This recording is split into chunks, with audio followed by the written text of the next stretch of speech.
For Ukrainians facing 2023 still defending a Russian invasion, the end can't come soon enough. I would really like this year to be over, says Oksana Morozenko. Finding joy here isn't easy. It's New Year's and it makes me feel sad, her mother chimes in, as Russian airstrikes once again fall on Ukraine. President Volodymyr Zelensky said the world will never forgive the terror. Ukraine, he said, will never forgive Russia. In Moscow, Russian President Vladimir Putin drank a toast with soldiers and gave out medals. His defiant defense minister claims Russia's victory, like the New Year, is inevitable. While Ukraine's defense minister released this video, a letter to Santa, thanking the West for weapons and asking for more. I hope you don't mind that we generously shared some of your gifts with our deranged northern neighbor, who behaved very badly this year. Russia and Ukraine did exchange prisoners in time for the new year. 82 Russians and 140 Ukrainians seen here. And other soldiers, many fighting since February, came home by train to Kyiv for New Year's. With books, tea, and really cozy atmosphere. And candles, of course. Candles, of course. Just to be together. Just us, nothing else. The country's collective hope. Tamara Kovalova says Ukraine wants victory and peace, as it inches to culminating one full year at war. Sean O'Shea, Global News.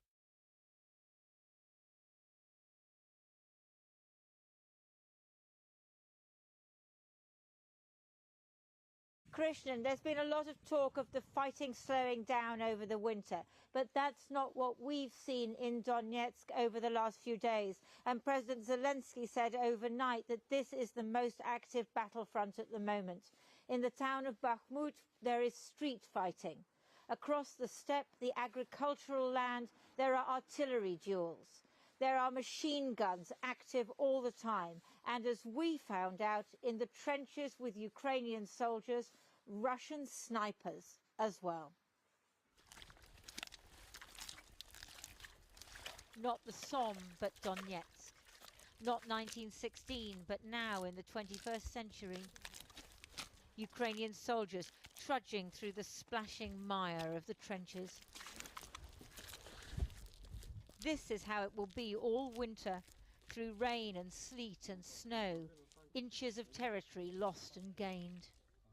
Enemy for 500 meters of our... So the enemy is just 500 meters away? Yes. That's not very far? Yeah. Bit too close for comfort? Yeah. Every soldier have his fighting place. Vadim shows me a firing position. So everyone. And fighting. And fight, yeah. If we have artillery fight for us, we have... The soldiers rotate every 2.5 hours and at times get barely any sleep. We have superpower. You have what's your superpower? I'm Ukrainian. The commander leads us further into the warren.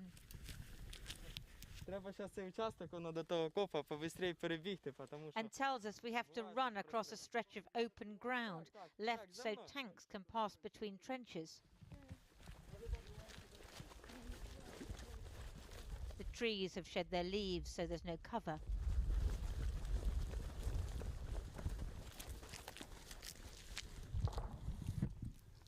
We can hear outgoing machine gun fire.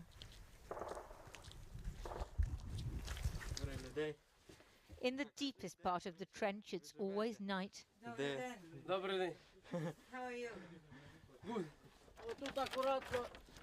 And even the shortest soldier has to bend down to avoid cracking his head. Yuri shows me the location of an observation point. Це тут пулеметчик. And where the machine gunner stands. Це наш спостерігательний пункт. От там. О. Спостерігаємо тут. The Ukrainians don't just want to push the Russians back, but also to get them to waste manpower and ammunition. У нас ще є, я далі там покажу, трошки побільше. Калібр 12,7. Ми його виносимо і та-та-та-та. І вони ще швидше замовкають при такому калібрі. By now, the outgoing fire was getting intense, and there was incoming too as we were trying to leave.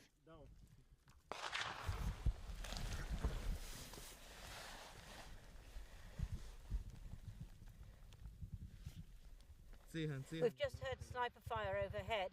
That was after all the outgoing from the Ukrainian machine guns. So we're just going to stay down here for a bit.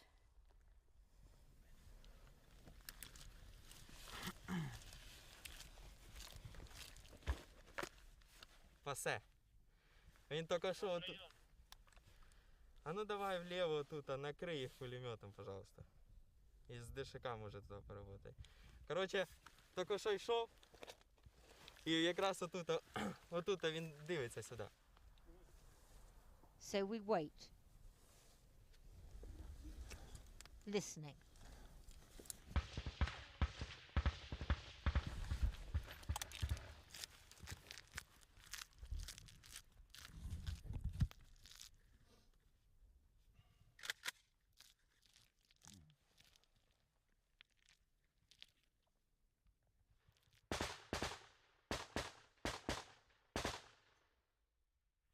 The outgoing machine gun fire from the Ukrainians is aimed at suppressing the Russians so they don't fire back. But the problem is that as long as there's firing from this position, there could be firing coming into us. And that's why we're waiting here in this trench and not moving. 3, 2. After a few minutes of quiet, it's time for us to run across the open ground to the other trench. All safe.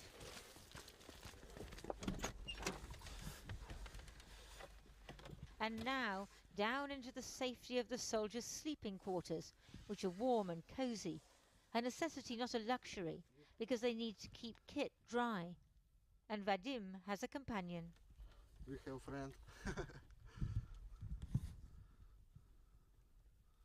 No, Olyenka, the kitten, is just 2 months old. she is good warrior. She's a good fighter. Mouse. Oh, she gets the mice. Yeah, yes. Do you have a problem with Yes, mice in the yes. trench? No, our place in the field. Yeah. It's filled many mouse. And so, do you have a wife? Vadim thinks of the Netherlands, where he worked before the war, and of his girlfriend, who's in the Czech Republic. If we win, I stand in Ukraine. Make a family. Yes. You'll make your life here. My children live in the freedom country. Life in Ukraine will be tough this winter, and nowhere tougher than the trenches of Donetsk. The risk is only too clear. But Ukrainian soldiers know why they're fighting and what they must endure to win.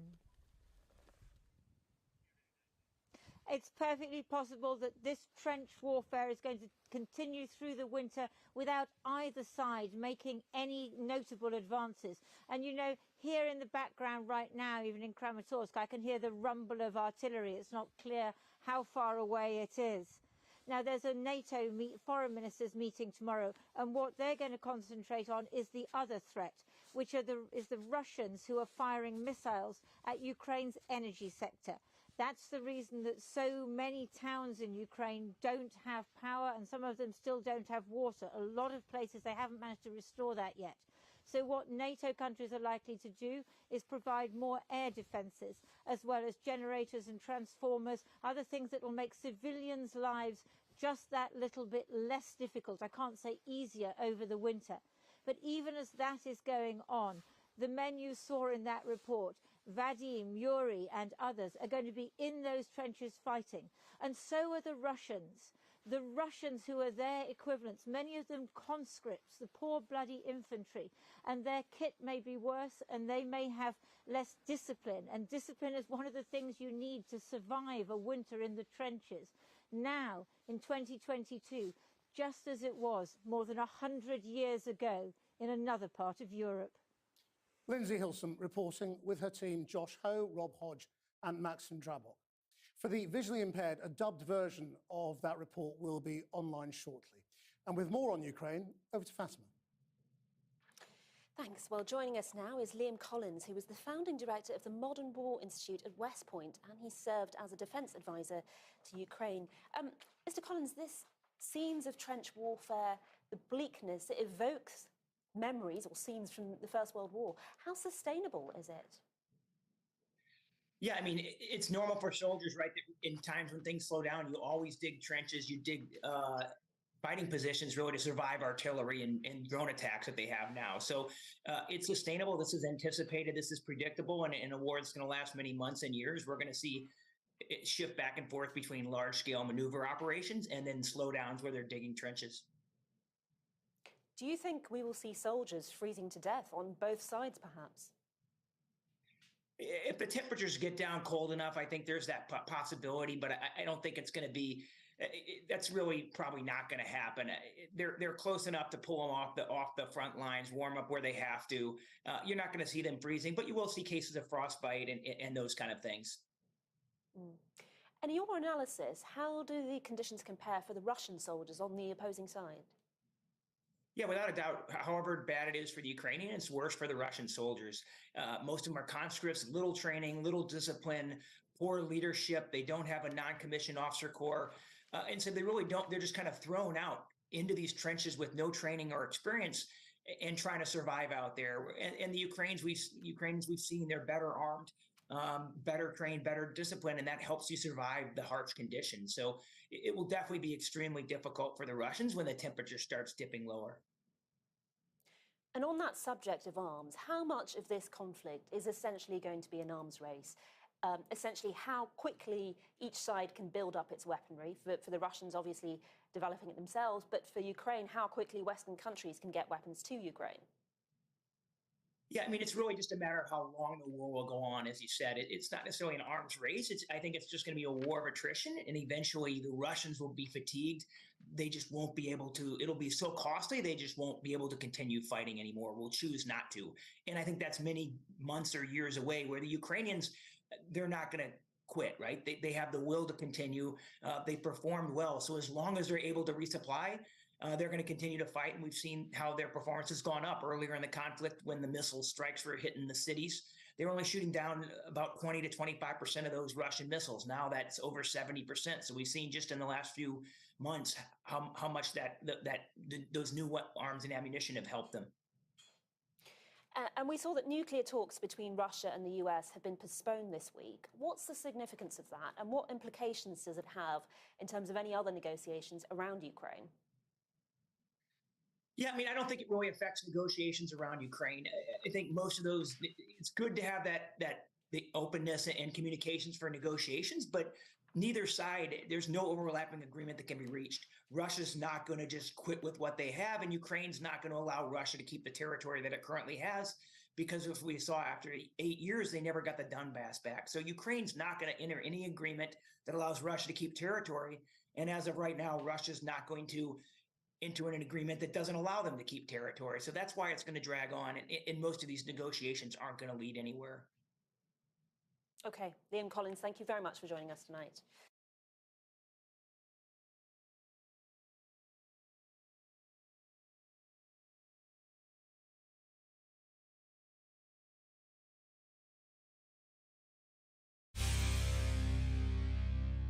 Hello and welcome to TVP World. It's cold. We are in Vilnius, Lithuania again. It's -5 degrees centigrade here in Lithuania capital city, and it's truly freezing. But few hundreds kilometers southeast this winter sets a scene for a real war. And despite those kind of scenes posted online, it's no game of hide and seek.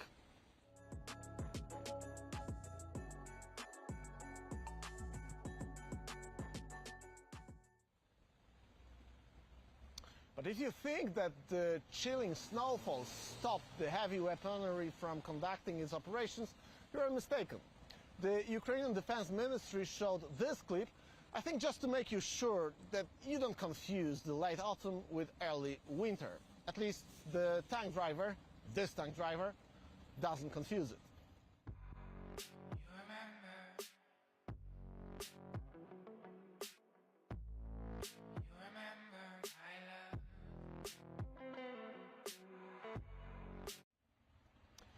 So the fighting continues. No one is talking about any tactical or strategic pauses. The Battle of Bakhmut is on, and the troops of Ukraine are challenging the Russian aggression on the 1,000 kilometers long front line.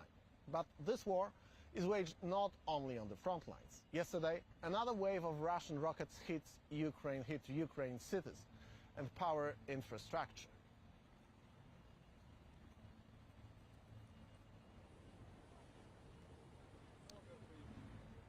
According to Ukraine Prime Minister Denis Shmyhal, energy facilities were hit in regions of Kiev, Vinnytsia in west-central Ukraine and Odessa in south. But according to Reuters, and that's a quote, Ukraine's energy system is still functioning. The Air Force said that over 60 of more than 70 missiles fired at Ukraine have been shot down, end quote. And when are shot down, those missiles, that's the way it looks from the perspective of the soldiers. Есть контакт! Есть, бля, родимая, готи, суку! Woohoo! Yeah. What a joy! You may know already after those 9 months what this Blach means. It may have something to do with Blach Creek, let's put it this way. Ukraine is fighting this war on ground, trying to hit as many Ruskies missiles as possible, and is trying to challenge the Russian Air Force over Ukraine. The war in the skies is hard to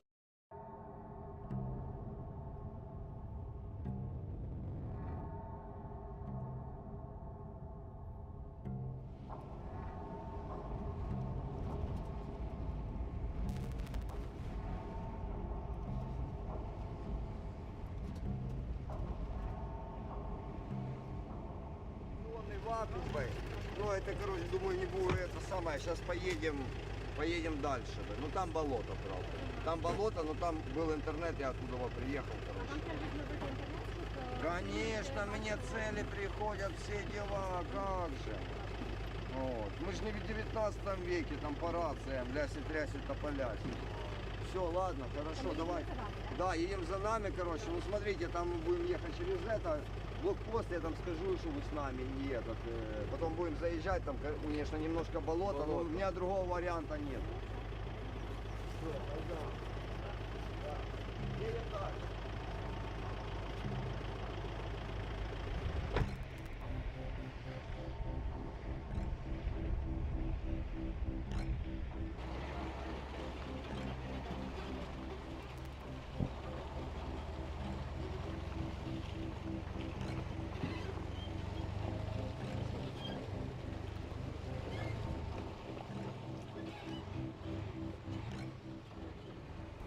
Это забор не помогает от прилета.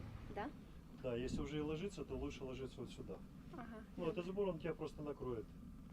Еще рассыпется. Тоді я стану десь тут. Не, если вдруг и ложиться, то ложиться лучше. Страха, просто страха неимоверная. С утра был движок. Был движок с утра, так? Вот, вчера было что-то с чем-то, позавчера тоже. Сейчас, как вы слышите, то тишина. Поэтому от фонаря цели давать не будут. Когда... Тихо, тихо, тихо, нормально, мимо, тихо, нормально. Пацаны, не разрыв, заводи машину. На выезд сюда.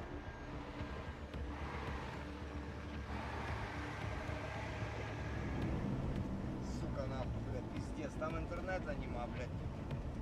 Тут есть, блядь, под раздачей.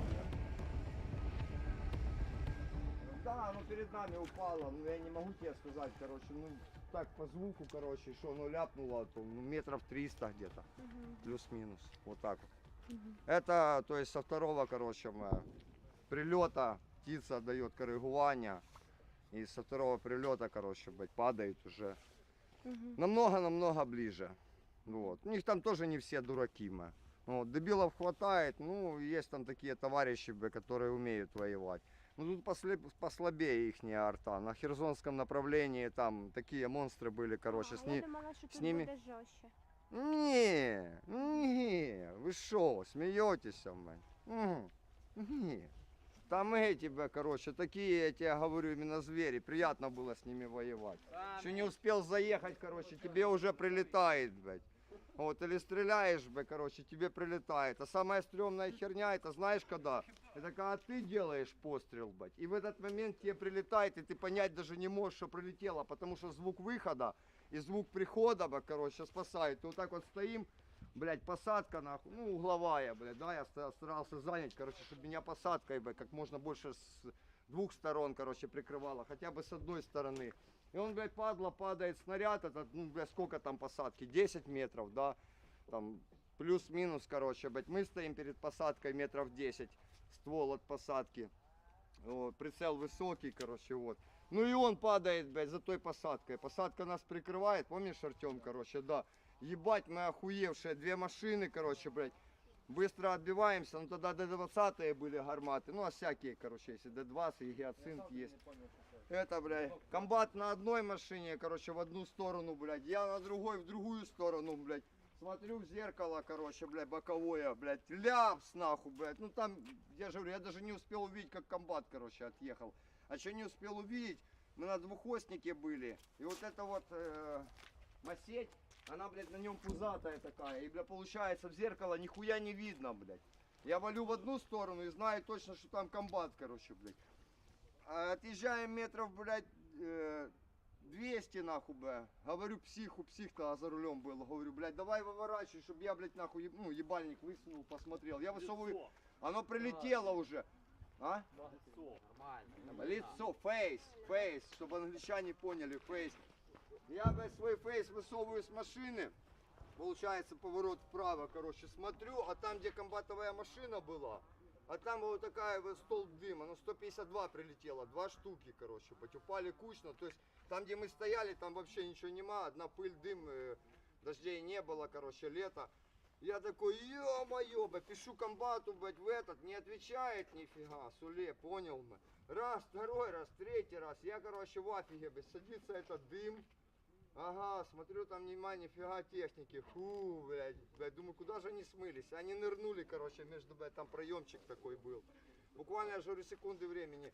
Таких приколов, короче, блядь, сотни могу рассказывать. Вот так вот начать, блядь, ну, вот сейчас, вот, блядь, и до завтра до утра. Поэтому вы меня не переслушаете, короче, блядь. Реально, Господь Бог нас бережет, ангелы охороняют. Ви трошки зійшли з думки про Херсон, розповідали, а я питала ще, чого у них тоді тут така слабка артилерія? Ну, вообще у них, я так понимаю, по всем напрямкам передохло много артиллеристов. Не только на Херсонском, якось так. Есть предположение. И вот я вам только что вот ответил, что пехотинца проще, короче, научить, чем, например, там... Вот, чувак, короче, на тебе гармата и стреляй там закрытой огневой, короче, стреляй, можно стрелять, короче, я же говорю, один может там 100 снарядов выпустить, но эффективности нема, а другой 2 снаряда кинул, короче, и все, и нормально, короче, и третий уже не нужен, вот, поэтому, вот, можно сотрясать воздух, просто, да, просто делать, короче, да, а из пушек, я вам скажу так, что... Лучше мсты есть только трофейная мста. Вот она, блядь. И трофейные снаряды, короче, которые лежат в этом крокодиле, блядь. Ребятки, респект и уважуха. Кацапы, хотим еще, блядь, подгоняйте. Привезли Старлінг. Так. Щось натупили з зарядами. Короче, дав... Он работает или не работает? Ні, зараз включають, он допідключають, зараз буде робити. Давай. Привезли... Все нормально, никуда не едем, на месте. Комбат дав 4 В-90 и 3 РГМ. Блять, ну я уже, блядь, голосовое прослушал, блядь. Я уже это. Короче, 2 РГМ не хватает. Нарешаем, не переживай, блядь. Есть добрые люди.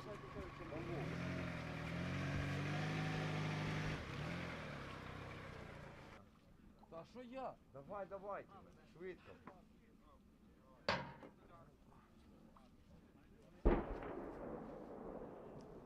Хорошо пошел, хорошо. Цивилизация, кава, интернет. Сейчас будет. Уж никуда не годится. Видишь, даже ехать никуда не надо, прикинь. Комбат все. Комбат у меня молодчага, вообще красавчик. Вот. 23 года. О, вообще четкий чувак. Толковый.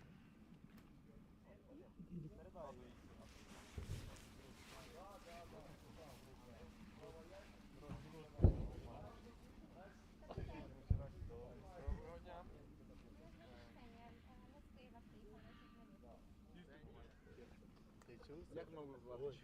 Какая вас як звати? А ми тільки приїхали. А як вас звати? О.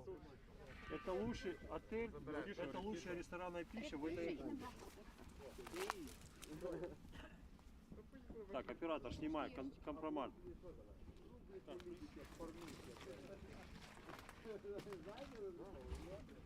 Я говорю, блин, ну что вы самое больше смотрите? Оружие, на какой-то вопрос у вас интересный. Там по написать жарко будет. Понял? А он у тебя Там на жарко посадок. Будеш знімати, як я їм, да? Більше тобі такий супчик подобається, ніж той, що в Києві? Та більше, да, аби ще не стріляли. Було б добре. Що там все? When the enemy is on your doorstep, sacrifices must be made. This is home for a platoon from Ukraine's 92nd Brigade. They've a few small rooms in an abandoned house. They're crammed in tight.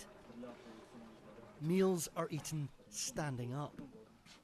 Not that Senior Lieutenant Eugene Gramadsky gets to spend much time here. He's had only 2 hours sleep, but again needs to head out to the front. There's a Russian counterattack underway. This war has shaken the world and Ukraine, but the 22-year-old lieutenant hasn't wavered. He's been fighting since the war's very beginning. When his army veteran father was killed on the first day of the invasion, he didn't falter. This was 9 months ago when I first met Eugene, at the start of a conflict that would transform him and his country. He just recently graduated. He and Ukraine were ill-prepared. Today, Eugene and his country bear the scars of lessons learned. There have been a lot of casualties in this war. You've lost a lot of people. Do you fear death? The person who is not afraid is already dead. If you meet death with open arms, it will avoid you because death loves the brave. That's why I don't think about death. I only think about life, the lives of my comrades and the lives of those in my unit. These are the men who have Eugene's back, who stand at the ready in this winter wasteland, exposed to Russian firepower and the elements. They're trying to halt a Russian breakthrough. There's hardly any cover here, so they move as fast as the cold allows, knowing that Russian guns will soon find them.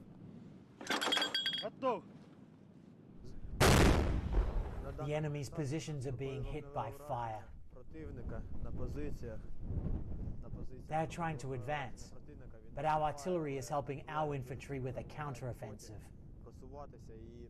And we will keep fighting until the end. It's our land. It's our blood. Time is up. The Russians are targeting them. Let's go there. Their aim for now is off, but it's closing in. Artillery strikes a nearby tree line. Eugene's comrades hit the trenches. There's fierce fighting up ahead. The Ukrainians have taken a lot of ground here. But for all the sophisticated weaponry and all the ammunition, this is what it comes down to in the end. Men, mud, and an enemy which is within rifle range. Ukraine is still advancing here, but winter is coming, and the next few months are going to be a slow, hard grind. But in these conditions, it's tough maintaining momentum. When Ukrainian soil turns into soup, regaining every step of territory is a slog. We need to work on that village over there.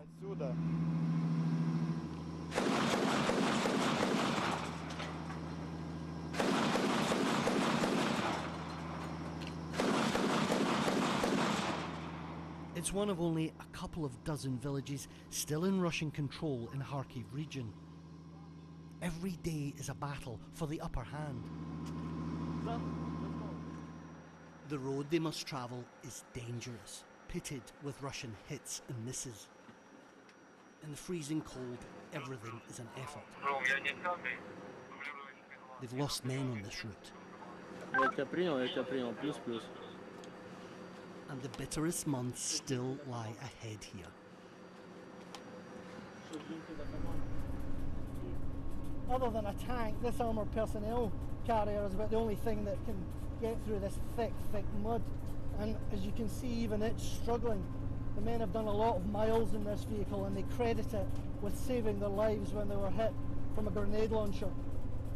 As we move along this front line, Eugene shows me on his phone what they're up against.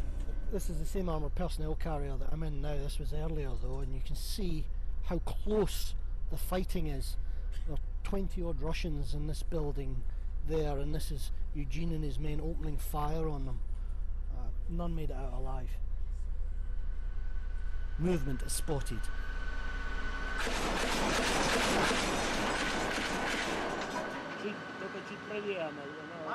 A little bit to the right, on the corner over there, right behind the hangar. These are the daily battles the men face. Today, some ground is won, but tomorrow it may be lost. And so it repeats as the casualties mount on both sides. To be honest, there were many comrades who died, who I knew personally. They were ideological people who kept moving forward, who never stopped. But it's a war, so there is no time to be sad. Some 13,000 soldiers have already died defending Ukraine. And away from the front, millions more will spend a freezing winter in darkness because of Russian missile attacks. And this Christmas, it will be candles for the fallen that light the homes of Ukrainians. Natalia had two heroes in her life. Her first, her husband. He was killed on the first day of the war as he defended the city. Can you describe your husband to us? What kind of a man was he?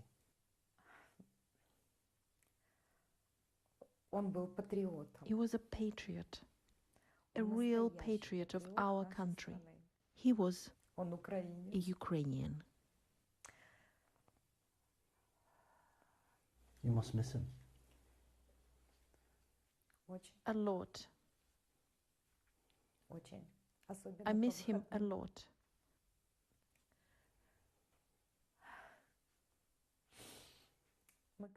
Especially on the weekends. Every weekend we used to go to the cinema. We'd go to the theater.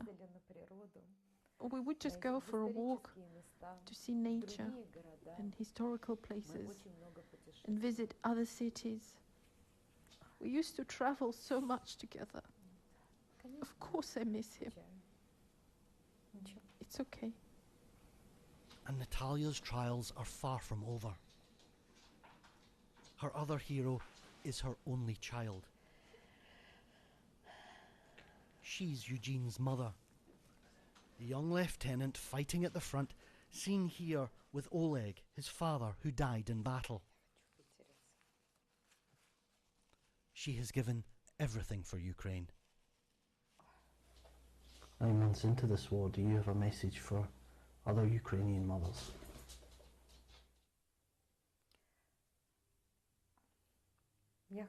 I want to wish them to always believe that everything will be okay with our children and to always wait for them. Mother's love is a big power. We need to believe that everything will be fine. Surely. Quentin Somerville, BBC News, Kharkiv.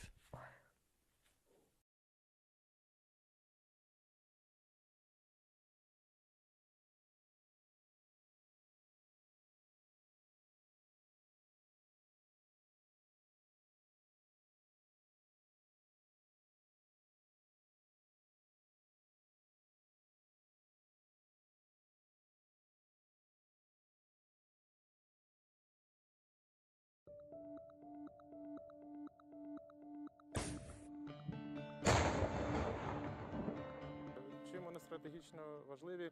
Через ці села проходять логістичні маршрути ворога.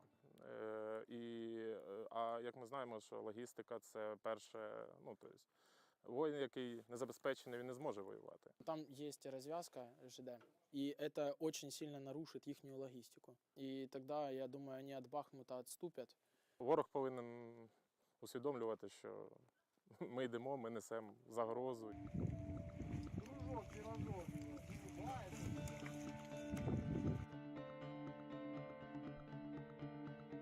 Звільнювали Харківську область від окупантів. Розвідрота десантної бригади. Ми вже в Ізюмі. На момент, коли йшла Харківська операція, вже підготовувалася ця операція. Ми злітаємо, розкриваємо їхні позиції. Взагалі я навідник. Наскільки, наприклад, в них переважає артилерія за українську? Если так подумать, то, наверное, раз 10. Раз в 10. 5-10 метрів там погрешність. А ці нові снаряди, що вони дали, то там 4-5 метрів. Нові снаряди натівські, так? Так. Ці хороші снаряди. Піхота постійно, вони йдуть, вони продавлюють маршрути ці, вони йдуть вперед. Ми їх наздоганяємо. Дякую вам потім, піхота. Іноді скаржаться, що чого, блядь, мажете. Це не я. Я чесний, добросовісний. Все, що вони можуть сказати, це типу не дякую, а давайте більше работайте. А ми говоримо, треба снаряди, щоб ми більше працювали. Наша задача, як точніше, їм прямо в окоп закинути, щоб солдатам нашим було гораздо проще йти в наступ. Спочатку це були наступальні дії, які виявились дуже складною операцією. Буквально за невеликий простір воюємо. За посадку. Це дуже важко піхоті там просуватися. В випадку з харківським наступом вони були більш розосереджені. Зараз вони дуже зосереджені і їх дуже велика кількість. Ми воюємо з розумом, а вони воюють з кількістю. Тому що їхні ресурси, не будемо скривати тайну, їхні ресурси вони забагато більші, ніж наші.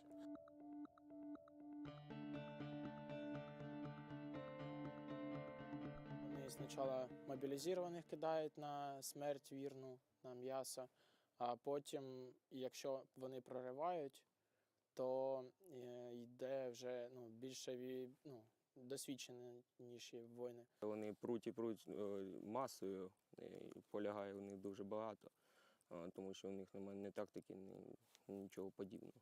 Ніякої. Вони йдуть просто на м'ясо. Були такі случаї, що розказували піхота наша, що вони тупо йдуть без броні, без автоматів. Вони просто йдуть так, насмерть. Піхота наша їхня зустрічає і потім видає свої позиції, і вже тоді працює артпідготовка по ним, по піхоті нашій.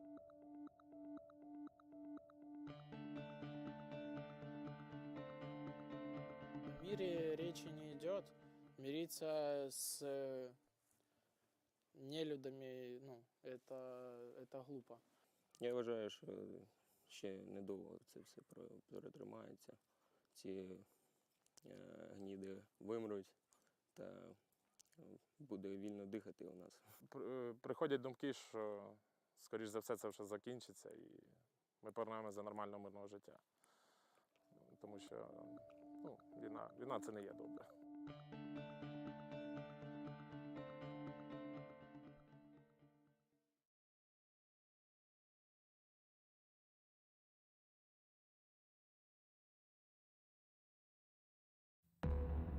As temperatures plunge, the war in Ukraine is entering a new and brutal phase. Russia's attacks on critical infrastructure amount to weaponizing winter. As Ukrainian civilians shelter in bombed-out houses without power and water, and soldiers in flooded trenches face heavy shelling. What will it take for one side or the other to gain advantage as fighting slows and conditions worsen? We're asking Russia versus Ukraine. Who's better equipped for the winter war?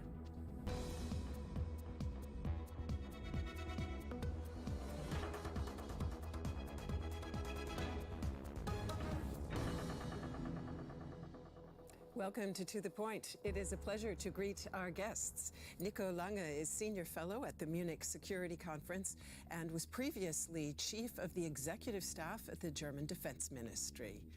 Also a pleasure to welcome Thomas Wiegold. He is a military expert and a freelance journalist with a popular blog covering security affairs. And joining us virtually from London is Ulrike Franke of the European Council on Foreign Relations, actually currently joining us from France. I'd like to begin, if I may, with you, Thomas. And in history, winter has famously worked to Russia's advantage, helping them repel Napoleon, Hitler. Would you say winter will also help the Russians this time? Well, I doubt it this time, because we have to see, yes, Russia had an advantage against Napoleon, against the Germans in the Second World War. On the other hand, if you remember the Finnish Winter War in 1939, it was a different story, and the Finns had the advantage because they knew the terrain, they knew winter, they knew how to deal with it. And here we have the Ukrainians who also have an advantage because they know the terrain and they know the situation. So this old equation, Russia knows how to win a winter war, wouldn't necessarily apply at this point. What are the two key factors? If you had to identify just two, what are the two key factors that essentially decide who has the advantage under harsh conditions? Well, one obviously is equipment. Who has the better winter kit? We're talking about clothing here, just simple things like cold weather gear, jackets, trousers, all the stuff you can buy. And the other point is something you can't buy, that's morale. The fighting morale of the Ukrainians seems quite different from the Russians because you have Ukrainian troops fighting for their homeland, while on the other hand, you have Russians who have been conscripted partially into this war, who are fighting on a foreign front, who are not fighting for their homeland. And that's quite a difference. And we want to come back to talk a bit more about morale later on. But Nico, President Putin is warning now that the war could be, I quote, a lengthy process, meaning clearly he's not seeing Russia backing down anytime soon. Does that mean that this winter will simply freeze things in place, literally and figuratively, or could it in fact prove decisive for the outcome? We are in a lengthy war already, which means that also the industrial aspects of supporting the war become more important. And I think that is what Putin is hinting at. He thinks he can outproduce us. But when it comes to the winter, I personally believe fighting will continue. And the historic pictures we have in mind about winter war, they are not applicable to this war in Ukraine. The Black Sea coast is not Siberia.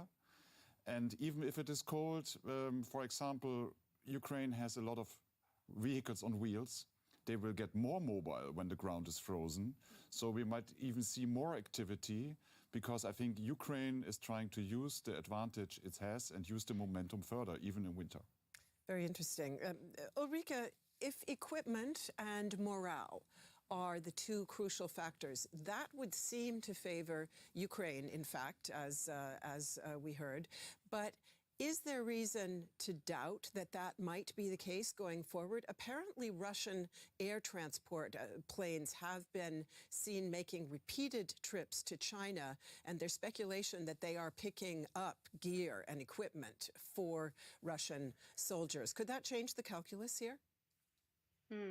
Yeah, it is quite difficult to tell what's going on in Russia there. The situation, of course, is that Ukraine gets a lot of support from the West, and Russia has fewer friends in the world. But we've already seen with support from Iran, Iranian drones and the like, support from North Korea, Belarus, and now potentially China, that this could make a difference. That being said, I think in terms of equipment, as long as the support from the West continues, Ukraine can have an advantage here, but it is overall relatively difficult to tell kind of how deep Russian stocks are and how much they could get from elsewhere. One thing is certainly clear: conditions will get worse before they get better. Rain and mud will give way to snow and ice, slowing down operations, rendering both soldiers and civilians vulnerable to cold and hunger. Let's take a closer look at what that means for Ukrainian morale so far. They fight in freezing temperatures. Soldiers on both sides suffer from heavy shelling, while also fighting against hunger, cold, and moisture. The suffering of the civilian population in Ukraine is comparable. They're sheltering in bombed-out houses and apartments, but the will to preserve seems unbroken. It is better to suffer a cold winter, to freeze and starve as long as the Russians aren't here. The Russian bombings often cause water, electric and heating shortages. The enemy wants to use winter against us, to use cold and deprivation as a means of terror. We have to do everything to survive this winter, no matter how hard it will be. The Russian army is still blasting away with all the fighter bombers and helicopters at their disposal. But Western intelligence services predict that winter will bring more quiet to the front, a time for both sides to procure weapons and ammunition for the spring. Who will be more resilient this winter? Russians or Ukrainians? Let me pass that question directly to Nico, and certainly we heard grit and determination there in those statements from people in Ukraine. But Kiev's mayor has just been warning of an apocalypse if Russian shelling of civilian infrastructure continues as it has. What would that civilian suffering mean for the morale of the troops? Well, first of all, the resilience of the Ukrainian population is just amazing. It is outstanding. Also, the networks of Ukrainians who are improvising at the moment to sustain the temperatures in the big cities in Ukraine, I think that is a great strength of Ukrainians that also can inspire us. But I think we should take seriously what Vitaly Klitschko is saying, what also the bosses of the Ukrainian energy companies are saying, that the repairs might not be possible quickly, and that there might at least temporarily be the need to evacuate parts of the population, to have them safely there over winter, especially elderly and children. In terms of the front lines, I think it doesn't change much. The Ukrainian armed forces, they are experienced in winter. The war started in winter. We should not forget that. They have built their fortifications. And it seems to me that they are also more disciplined. And winter war, when it comes to soldiers fighting, is very much about discipline, of keeping your dry kit from your wet kit, of having your fortifications clean and without water. And to me, it seems Ukrainians have an advantage there that is also connected to the morale that has been mentioned. And also, I think Ukraine wants to push further this winter. They do not want to lose time. They want to push the Russians out of their territory, so they will use also the winter for that. Thank you. Ulrika, shelling is far from the only weapon of civilian intimidation that Putin has been deploying. A UN report documents a whole array of war crimes, including torture, rape, abuse of children. What impact is that likely to have on morale in Ukraine? And of course, this isn't new that these tactics are being used. What's the historic record? Do they work as those who deploy them hope? I think all these atrocities that we're hearing about just reminds Ukrainian soldiers what they're fighting for, that you really cannot leave territory and parts of the Ukrainian population under Russian occupation. So I think in a way it reinforces the will of all Ukrainians to fight. But of course, these are terrible and horrible tactics. We also, this, as you said, this has a long history, and Russia in particular has used these types of weaponizing the winter, the cold, hunger, especially in Ukraine in the past.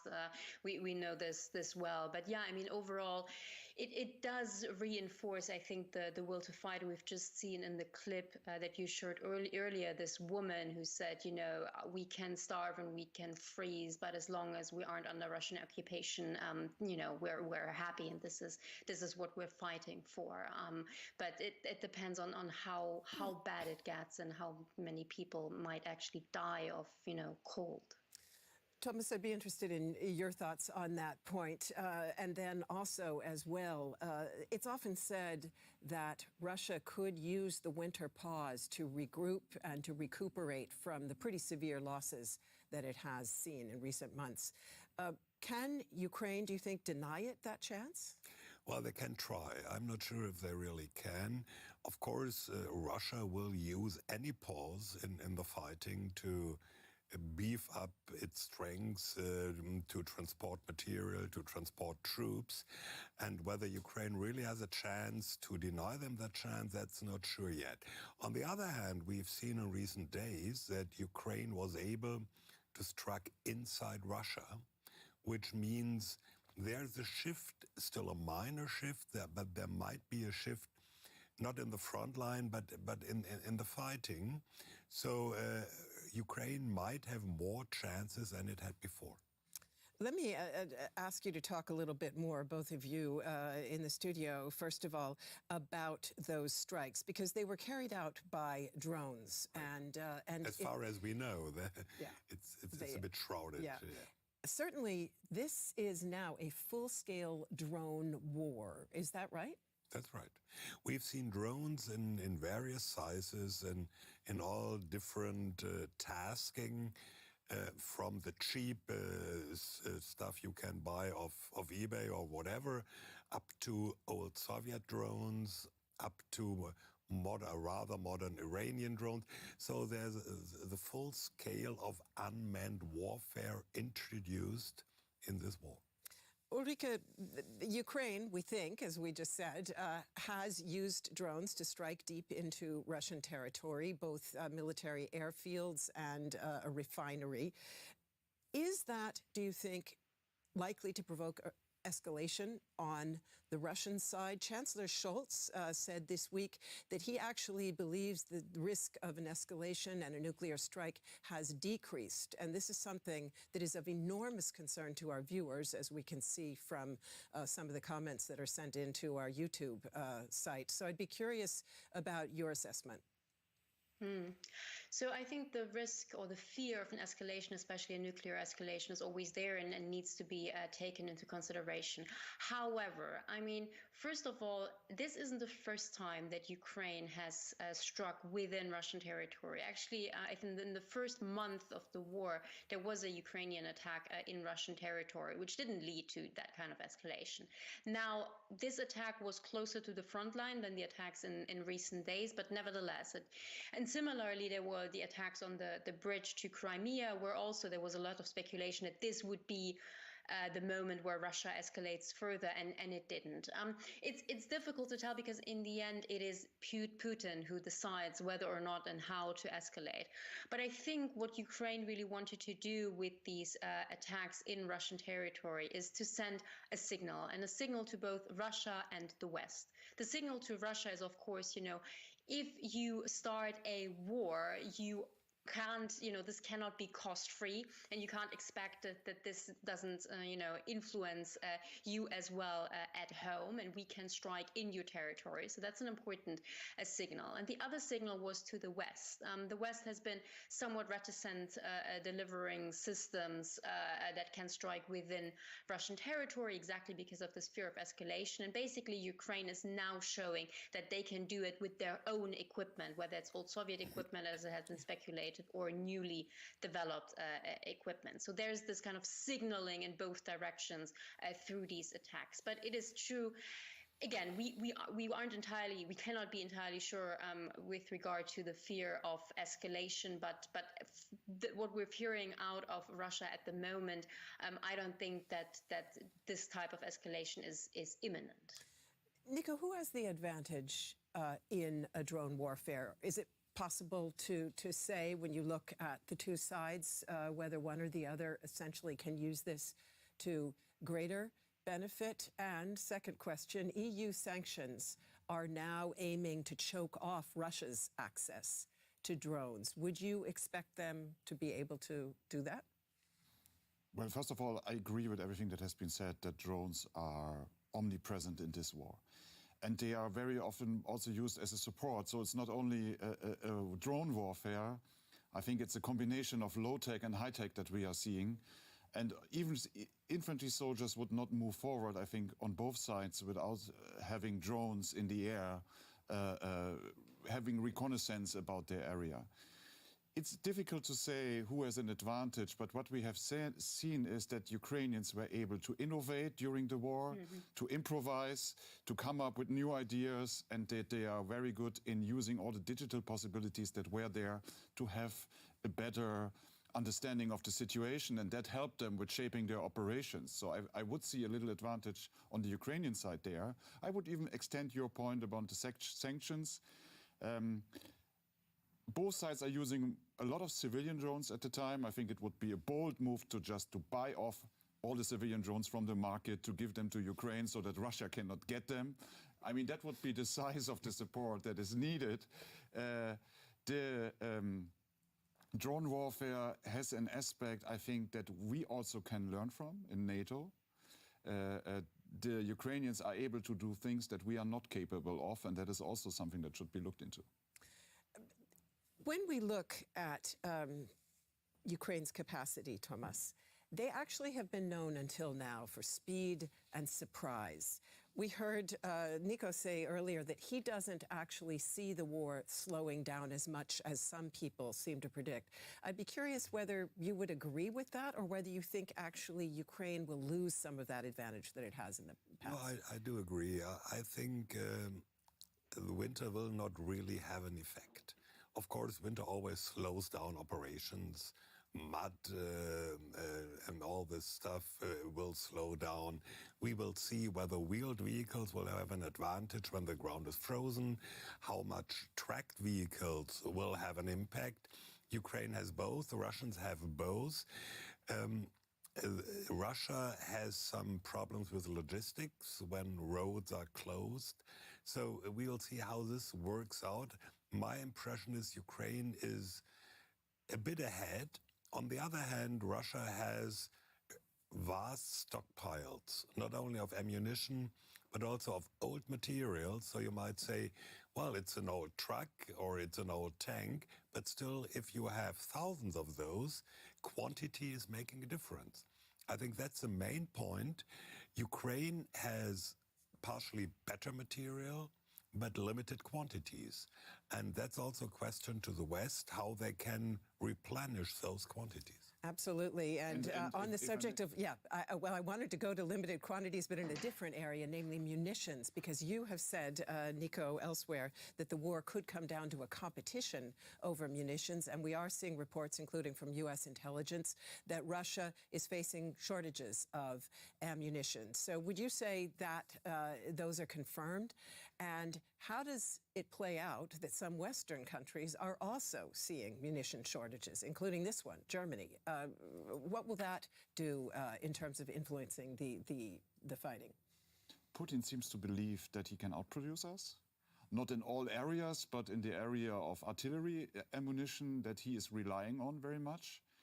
And it is a question whether Ukraine is using the material and the ammunition faster than the partners of Ukraine are producing it.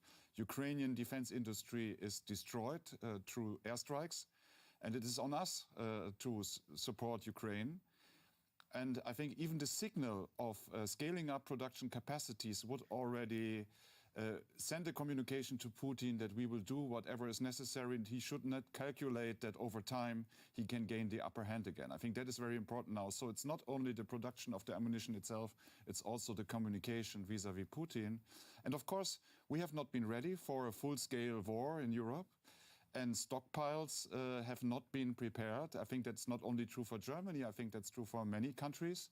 And I think we must just now acknowledge that the idea of producing everything just in time and then bringing it mobilely to places everywhere is not compatible with crisis prevention and with being prepared for a war and disaster. I think that's not only in the military part, that's also in the civilian part. Yeah, and what that clearly indicates is that Russia's weaponization of harsh winter conditions will pose new demands not only for Ukraine, but also for the Western allies. For now, NATO seems determined to do what it takes.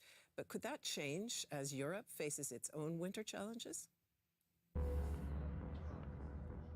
The Ukrainian soldiers should be well equipped against the cold, with hundreds of thousands of special cold protection jackets, caps, and waterproof boots from German and Canadian inventory. It's a good start, but now what Ukraine needs most are power generators to cover blackouts and to repair equipment for bombed-out power plants. NATO has begun to supply these. NATO allies are providing unprecedented support. This will fund urgent non-lethal support, including fuel and generators. Militarily, NATO is focusing its aid on air defense weapon systems. The US and France have promised to send advanced systems to shoot down Russian aircrafts, guided missiles and rockets. In addition, NATO has given Germany clearance to supply the Patriot air defense system to Ukraine. But Germany is hesitating once again. Will NATO be able to help Ukraine through the winter? And let me pass that question directly on to Ulrika. And Ulrika, Europe, Germany have shown relatively a high degree of public support for Ukraine so far. But could that change if, in fact, the energy crisis worsens here? There's talk of power outages, people facing danger of freezing. Could that change the political will? It could change the political will, and of course that's what Russia is speculating on. Now, right now, I would like to emphasize that Germany has actually supported Ukraine quite substantially. It was often too slow, or it took quite a lot of discussions before Germany actually did something, which is problematic. But when you look at the numbers and the kind of support that Germany has provided, it actually is very substantial, and we shouldn't forget that. And the support in the German population remains high. Now, of course, you're right, we're only entering winter, and the colder it gets and the more expensive energy becomes, and the more this reaches kind of the German households, support could go down. But right now I'm relatively optimistic that European support is gonna hold for the time being. And Thomas, if I can come to what we heard there in the report about Germany and the Patriots, Germany has in fact often been criticized for excessive caution. This is just the latest in a series. It's wrong at that point. Yeah, well, that's what I want to ask you, because we heard Secretary General Stoltenberg. He was in Berlin and said, actually, Germany's doing more than many other allies. Why does Germany have such a bad rap? Well, I think Germany is pretty bad when it comes to communicate what it's doing. We have a weekly list of what has been delivered and what is pledged to Ukraine. And somehow the government is not really outspoken about this. They want to obscure details sometimes, or they claim for security reasons. They could be much more outspoken. I'm not sure what the reason is. Maybe not to anger Russia or so. But on the other hand, if you see the list, talking about self-propelled howitzers, talking about anti-aircraft cannons, talking about air defense systems, something's happening. So, talking about these Patriot systems, well, Germany has 12 of those, which are integrated into NATO air defense. So it was a pretty bad move from Poland to suggest to hand this over to Ukraine. So this is more Polish-German infighting and not really something to help Ukraine. Nico, if I come back to our title, Russia versus Ukraine, who is better prepared to hold out during what could be a long winter, what would be your answer? My answer is Ukraine. But we are not observers in this. Ukraine is better prepared, but it will be able to push further and to drive Russians out if we get the support right. And will we get it right? I think the German population would allow the government to do more. And there are always two measurements. Did we do much? Yes, we did do much. But the other measurement is, does Ukraine have what is necessary to militarily win this war? And there we need to do more.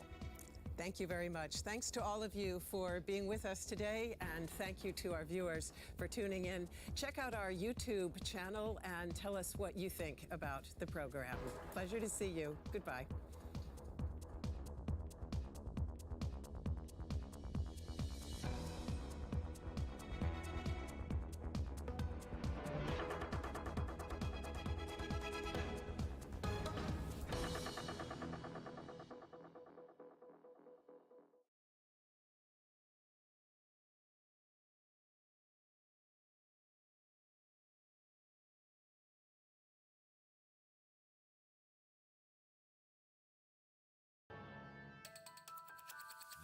This is a CBC News special presentation.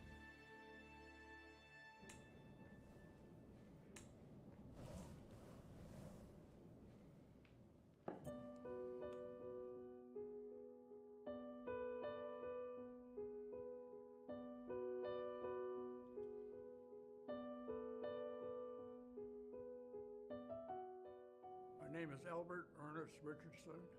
I served in the Army. Marcel Lemay. I served in the Navy from 1954 to 1969. My name is Stanley Stewart. I served in the RCAF. My name is Paul Paolini. I served with the Royal Canadian Signal Corps. My name's Ron Moyes. I joined up when I was 17, 1943. Altogether, I did 46 years of service. I'm still walking around.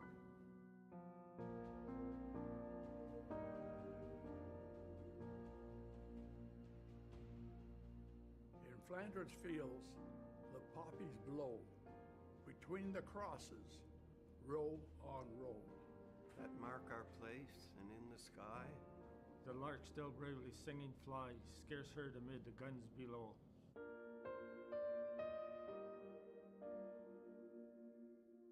We are the dead.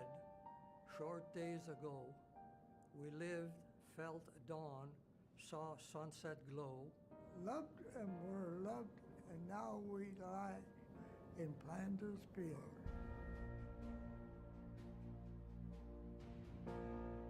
take up our quarrel with the foe. To you from failing hands we throw. The torch be yours to hold it high. If ye break faith with us who die, we shall not sleep, though poppies grow. In Flanders fields. In Flanders field. in Flanders fields. In Flanders fields. In Flanders fields.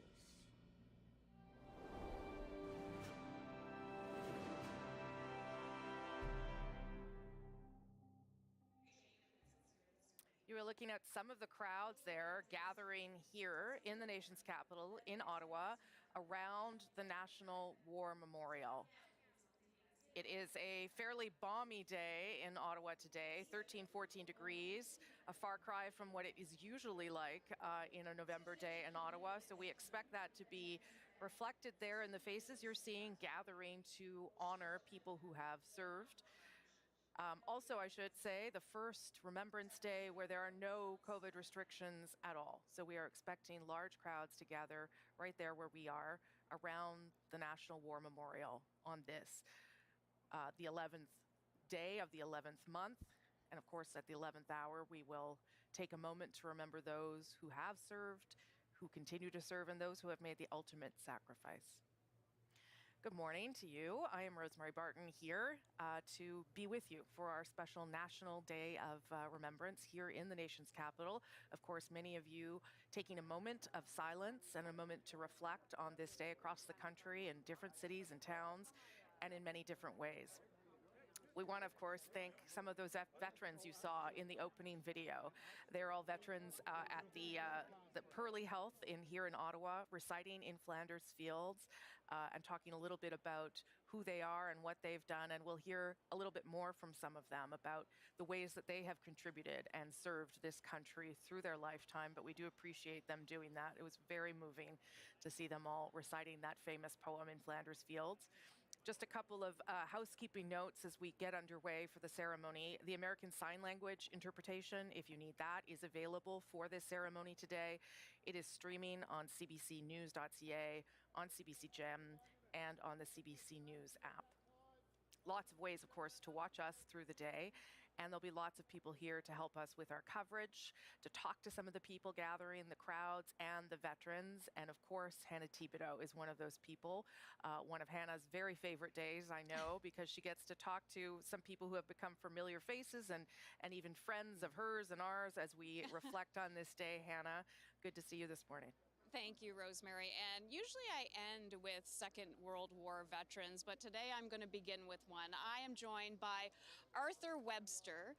Mr. Webster, tell us about your service. And you were very young when you joined. I had joined at 16 at the Hamilton Trade School, where my father was in charge of the administrative wing.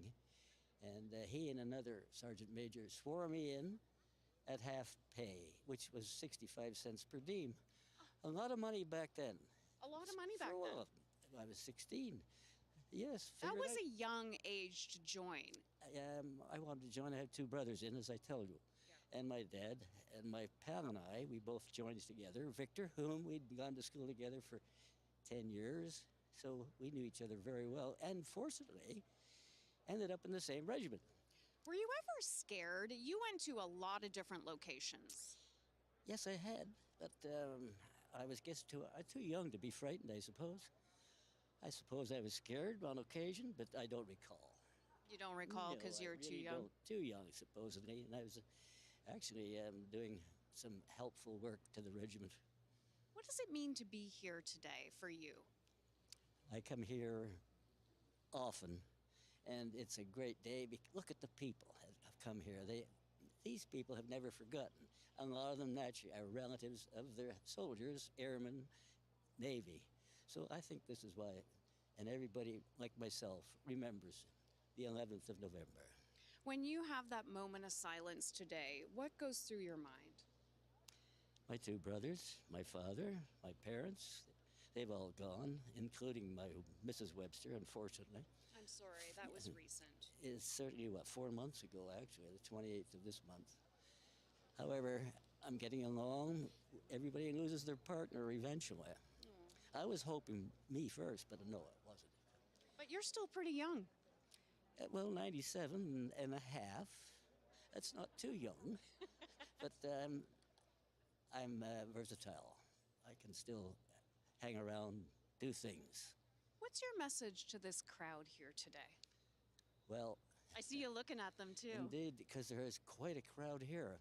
And as I said before, most of them, I would think, are relatives, uncles, aunts, not fathers, they'd be all gone by now. However, it's a great turnout, as you can see. And there's not all Ottawa people. Quite a few people from various parts of Ontario, like myself from Toronto, and a young Arthur who comes from Whitehorse. That's your son. To be with me and to help me. He's been a helpmate for years. Well, they're here to pay tribute to you and all others who served. Thank you. It's very kind of you to do that. Well, thank you for your service. Pleasure. All right? That's That's it. Good show. Good show. Cut that off, I hope. No. Rosie, one of my favorite days, and to start with Arthur Webster is just a thrill. Yeah, Back and to you. thank you for that, Hannah, and thank you to And thank Mr. you again. Webster as well. Of course, Second you. World War veterans, an average age of about 96 or 97 and a half for Mr. Webster, somewhere between, broad estimates, 15 to 20,000 veterans from the Second World War remain. Again, there is a large number of people here. You might remember 3 years ago, you weren't allowed to have anyone here because of COVID, which led to a particularly somber Remembrance Day. Last year, a few people filtered back, probably a few hundred around the memorial. Today, though, an impressive turnout because there are no restrictions, and as I said, the weather is good, so that's nice to see. Some things returning to normal, particularly on an important day like this. And this is a good moment right now to remember why we're here today, and here's why.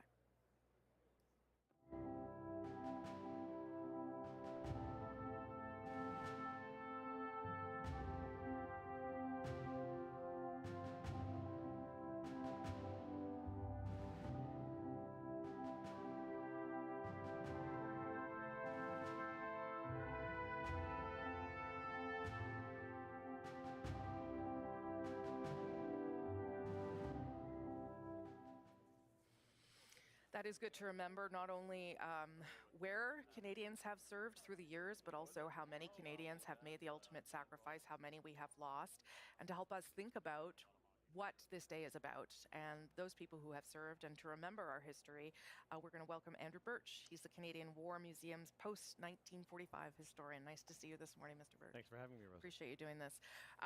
What do you think about on Remembrance Day as a historian, someone who knows more than the rest of us probably about what this day brings?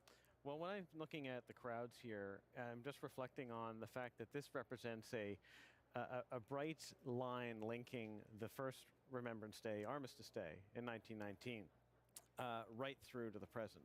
And the faces and the conflicts that were represented in the people that assembled on the 11th day of the 11th month to observe that armistice are perpetuating a memory of a watershed event in world history, which is the end of the First World War, creating a generation of veterans unlike any that had been seen in Canada, and then continued and inherited that legacy through the Second World War, through the Cold War, the Korean War, through the multiple peacekeeping missions and training missions abroad, through the Afghanistan war, and then through the multiple security operations and others that are being observed around the world today. And I think about all of the people in that crowd who are going to have stories, personal stories and connections to history that they're living today and they're observing today. And it's really a privilege to be here and to be able to see that act of remembrance enacted this year, 103 years since the first one. And nice to see large numbers, that this Yes. is not something that people forget. It's something people want to do and want to turn up and take a moment. Andrew Birch, we'll come back to you. Thank you so much for being here today. I'm going to go to Hannah Thibodeau. She is with the Chief of the Defense Staff now. Hannah, back to you. Hi, thank you, Rosie. Yes, I'm joined by the Chief of Defense Staff, General Wayne Eyre. I want to thank you for your time today. I want to start off first by asking, about something that's happening globally right now when it comes to Ukraine. And it seems like when it is, Russia seems to be pulling back a bit. Just tell me your thoughts on this as a general. So firstly, Hannah, it's good to see you in person. Yes, you as well. We've got to watch Ukraine very, very closely. We've been expecting this withdrawal for some time. It is by no means the end of the conflict. This could go on for quite some time. But it just speaks to the increasing danger, the increasing threat in the international security environment, something that we in Canada need to be very, very concerned about. When it comes to, we know about recruitment is very difficult right now for the Canadian Armed Forces. How do you change that? So we're facing the same challenge that every other industry in the country is facing, with the workforce challenge, with a shortage of labor. So we have to make a value proposition as to why it's important to serve our country, especially in these times when our democracy is increasingly under threat. Our national prosperity is under threat. Let's face it, our national prosperity is underpinned by stability in the international order. And so we need to collectively, with our friends, partners, and allies, deter aggression that seeks to upend that order, which will cause so much harm here at home. That's a reason to serve. That's a reason to join our military, to be part of something bigger.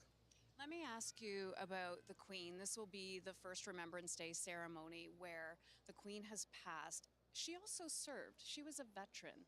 What does that mean to Canadian veterans and also women in the military? So the Queen was a very, very special person who served by example, the selfless service to the Commonwealth, putting all else aside to ensure that she set that fantastic example for everyone in the armed forces. Very, very inspirational. I just want to ask you before I let you go what today means for you. So today is a tremendously emotional day as I reflect on those that we've lost over the course of my service, friends, subordinates, colleagues, everywhere from 1993 in Croatia through Afghanistan. But it's also personal as I think of my family members who were killed in the Second World War, in the First World War. And so it's a deeply personal day, but it's also a day to reflect on the values that our veterans and those that sacrificed so much that they embraced, and how we need to continue to embrace those values of defending our democracy, which is increasingly under threat. And just one tidbit you told me before the interview, you are the first person to serve in your family after your parents or grandparents? Well, my great uncle was killed in World War II. He served with the Royal Canadian Air Force. He was killed in April of 1943. And so I was the first member, am the first member to serve since then. So it brought up some emotions. Okay, I want to thank you for your time today and nice meeting you in person. Very nice to meet you. General Wayne Eyre, thank you for your time. Rosie. Thanks, Hannah, and thanks to General Eyre, of course. As the crowds continue to gather here until the official ceremony begins, where, of course, there will be wreaths laid and tributes paid, and we will talk more about that as it gets underway. But a good time here to remind you, I'm at that tent there at the back of your screen, but it's a good time to remind you of where we are, of course, in the center of Ottawa, not far from Parliament Hill, gathered around the War Memorial, which was first unveiled in 1939. Here's a little bit more about what it means and how it began.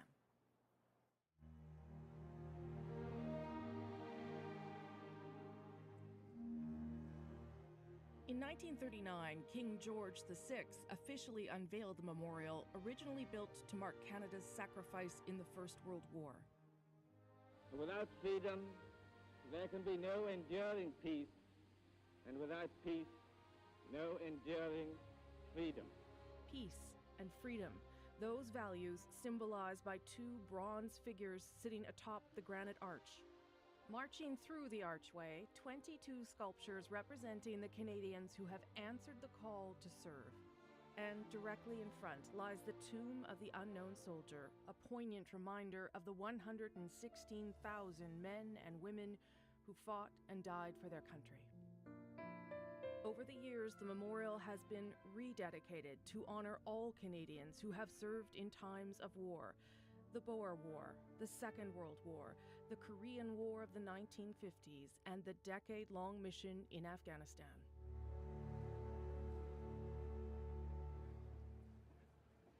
And we'll talk more about the war in Afghanistan because this year's Silver Cross Mother was chosen because her son was a veteran of the Afghanistan war, so we'll talk more about that as things get underway.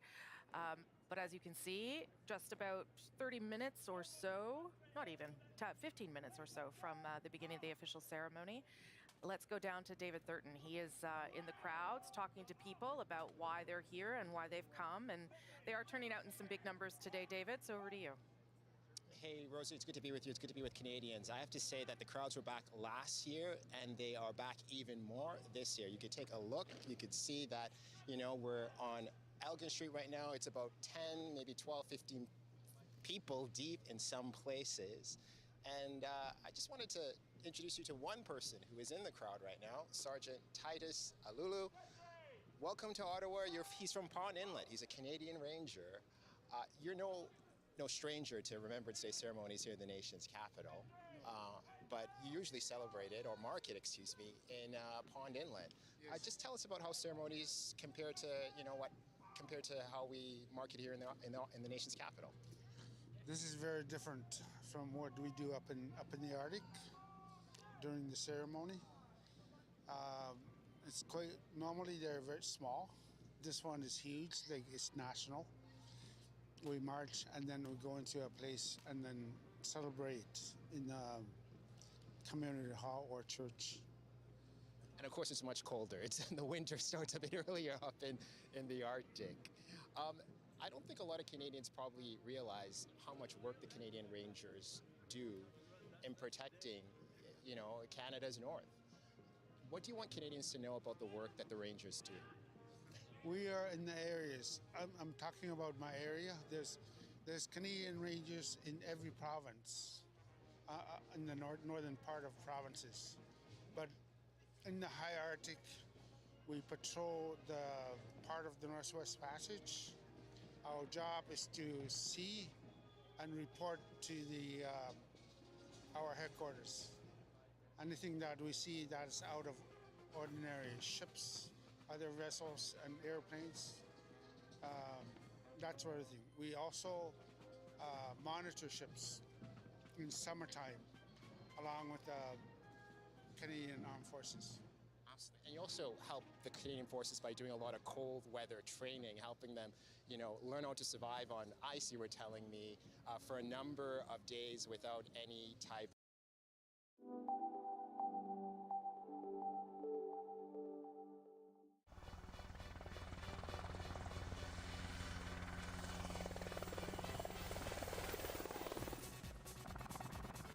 Modern warfare is dominated by technology.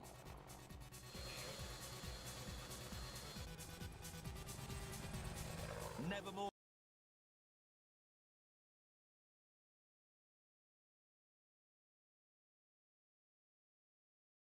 Krishnan, there's been a lot of talk of the fighting slowing down over the winter, but that's not what we've seen in Donetsk over the last few days. And this morning, Ukraine is on offense. Russia blaming Ukraine for a drone attack that hit an oil tanker near one of its airfields. This happened overnight, and it happened in the Kursk region that is near Ukraine's northeastern border. This comes. War in Ukraine is the focus of a harrowing first-person account available now in The New Yorker. Journalist Luke Mogelson details his time embedded with a unit of international volunteers who would execute recon missions along the front lines in Ukraine while trying to avoid surveillance and attack. And the contributing writer for The New Yorker joins us now. Luke, your latest piece titled Trapped in the Trenches on Ukraine's battlefields, drone surveillance makes it almost impossible to maneuver. So Luke, give us a little sense of what the day-to-day life is like, what you saw embedded with this group.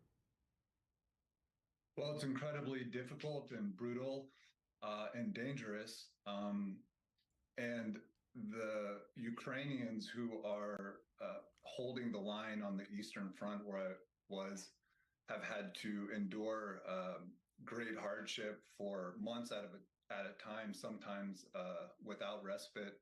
I was with an international reconnaissance team that consisted of 2 Americans, 2 New Zealanders, and a German, and they were pushing forward from the frontline trenches into the no man's land, oftentimes at night, using tree lines for cover to probe the gray zone and identify the forwardmost Russian positions for Ukrainians to target with artillery. So that was obviously even more dangerous and risky, and many of their comrades had been injured and killed, and the same goes obviously for their Ukrainian counterparts. Yeah, and speaking of danger, Luke, in your piece, you recount a close encounter while pinned down in a Ukrainian village. Using the code names of the soldiers you were with, you write that, quote, Doc asked Herring to locate the Russian tank. It's coming, about 10 degrees to the left, he said. I gotta wait for this to subside to run out and grab the drone, Herring told him. Another strike near the house made Doc's response inaudible. I gotta get that drone, Herring said. It was pitch black in the cellar. Even when 3 of us sat with our knees drawn up, the 4th person could fit only by standing next to the ladder. Down, Herring barked, though there was nowhere further down to go. I bowed my head and pressed my palms into the dirt floor, which quaked as 3 successive impacts left a ringing in my ears. "We'll be all right, boys," Herring said. He sparked his lighter and held the flame under his face to show us that he was smiling. At first, I was annoyed by what seemed like a juvenile display of bravado. Then I realized that Herring was trying to put the photographer and me at ease. "I feel safe," he said, as half a dozen more shells detonated outside. At least Jordan, just impossible almost to imagine how dangerous and harrowing this was. Luke, I'm so glad that you're safe. This was an incredible, dangerous embed for you to go on. And you went with this group of international volunteers because the Ukrainian military isn't obviously arranging embeds the way that the Pentagon press would do for the press corps. And can you talk a bit about those international volunteers? How many did you meet? This was a small team of 5, but do you have a sense of how many international volunteers are in Ukraine fighting for the Ukrainian cause? And how long have they been there? What kind of duration are they staying and fighting in these really tough, dangerous conditions? Well, at the very beginning of the invasion, Zelensky, the president of Ukraine, put out a call for international volunteers to help the war effort. And according to the foreign minister, about 20,000 individuals from 52 different countries responded. Now, since then, that number has dramatically fallen. I think a lot of the foreigners who initially went to Ukraine and volunteered to fight weren't really prepared for what the reality of the combat would be like there. It's much different, even from Afghanistan and Iraq. It's artillery and tank and trench warfare, which most Western soldiers, even with significant combat experience, have never really been through. So there was a high rate of attrition over the first several months of the war. And those who remain, including the team I was with, have really been through the ringer and are incredibly brave and courageous and committed. We don't know exactly how many of them are still in the country because neither the Ukrainian government nor the International Legion releases those numbers. But there are teams on all of the fronts, and a lot of them are doing this very forward reconnaissance work. Mike Barnacle. Luke, what we're looking at, these clips, this is not a movie that you were part of. Could you talk to the psychological effects of a culture, a society, in this case, Ukraine? It's not Afghanistan or Iraq. In this case, it's Ukraine. What happens when people, even soldiers, are under a continuous impact, a concussive impact of artillery, the psychological impact of it, the fear that you can sometimes taste? What did you witness and what do you feel now about that? Well, unlike other kinds of warfare, counterinsurgency, urban combat, a lot of artillery and trench warfare comes down to chance and things that you, as an individual soldier, have no control over. So it doesn't matter how elite you are, how experienced you are, how much knowledge you have. You have a very limited ability to leverage your skills as a fighter to improve your chances of survival. Because at the end of the day, the shell is either going to land on you or it's not. So I think that has a very particular and specific psychological impact on the soldiers who are tasked with holding the front lines, especially in eastern Ukraine.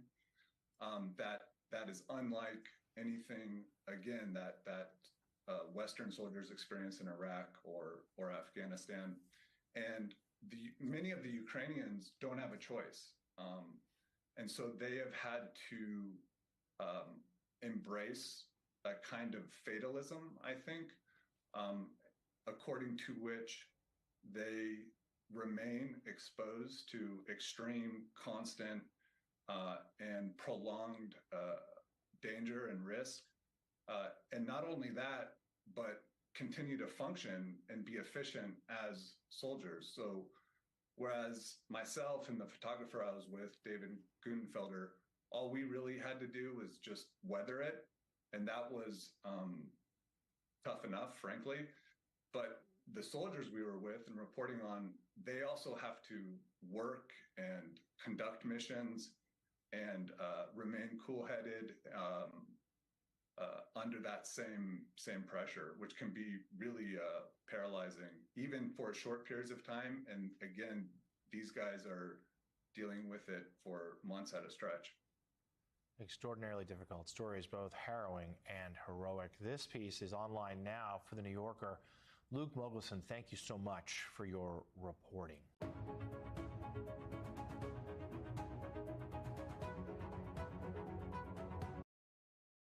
Great to be here. This latest bombardment bill comes after Moscow rejected Ukraine's suggestion that peace talks could begin next year with Zelensky's 10-point plan. How much does this end any hope of realistic talks aimed at ending the war?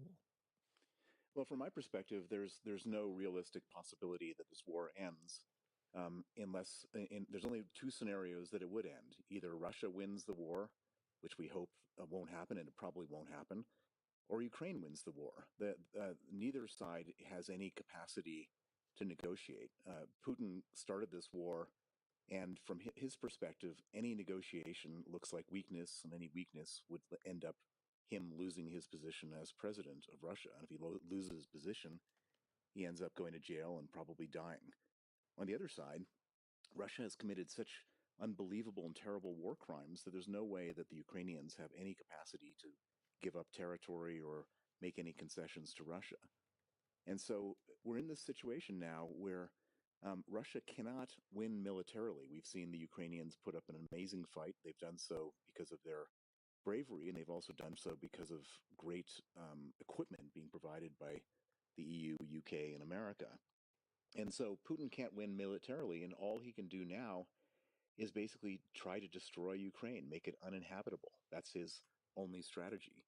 And to carry on in a way that he creates more refugees so the West becomes tired of supporting Ukraine. And so this is, but for what it's worth, this is not a new strategy. Every other war he's ever fought, he just does what we call scorched earth. He did it in Chechnya, he did it in Syria, and now he's doing it in Ukraine. And yet, earlier this month, we heard from Putin that he was open to talks on a possible settlement. He suggested there was a willingness to return to diplomacy. Was that insincere?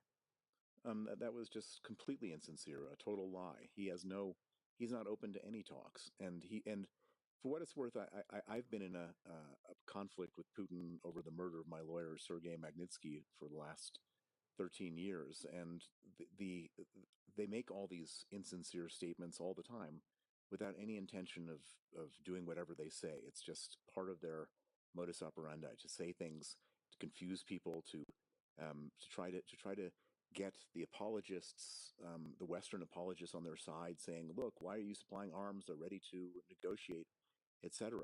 It means nothing. And one has to understand that Putin has no reverse gear. His only way is forward. His only way is to escalate.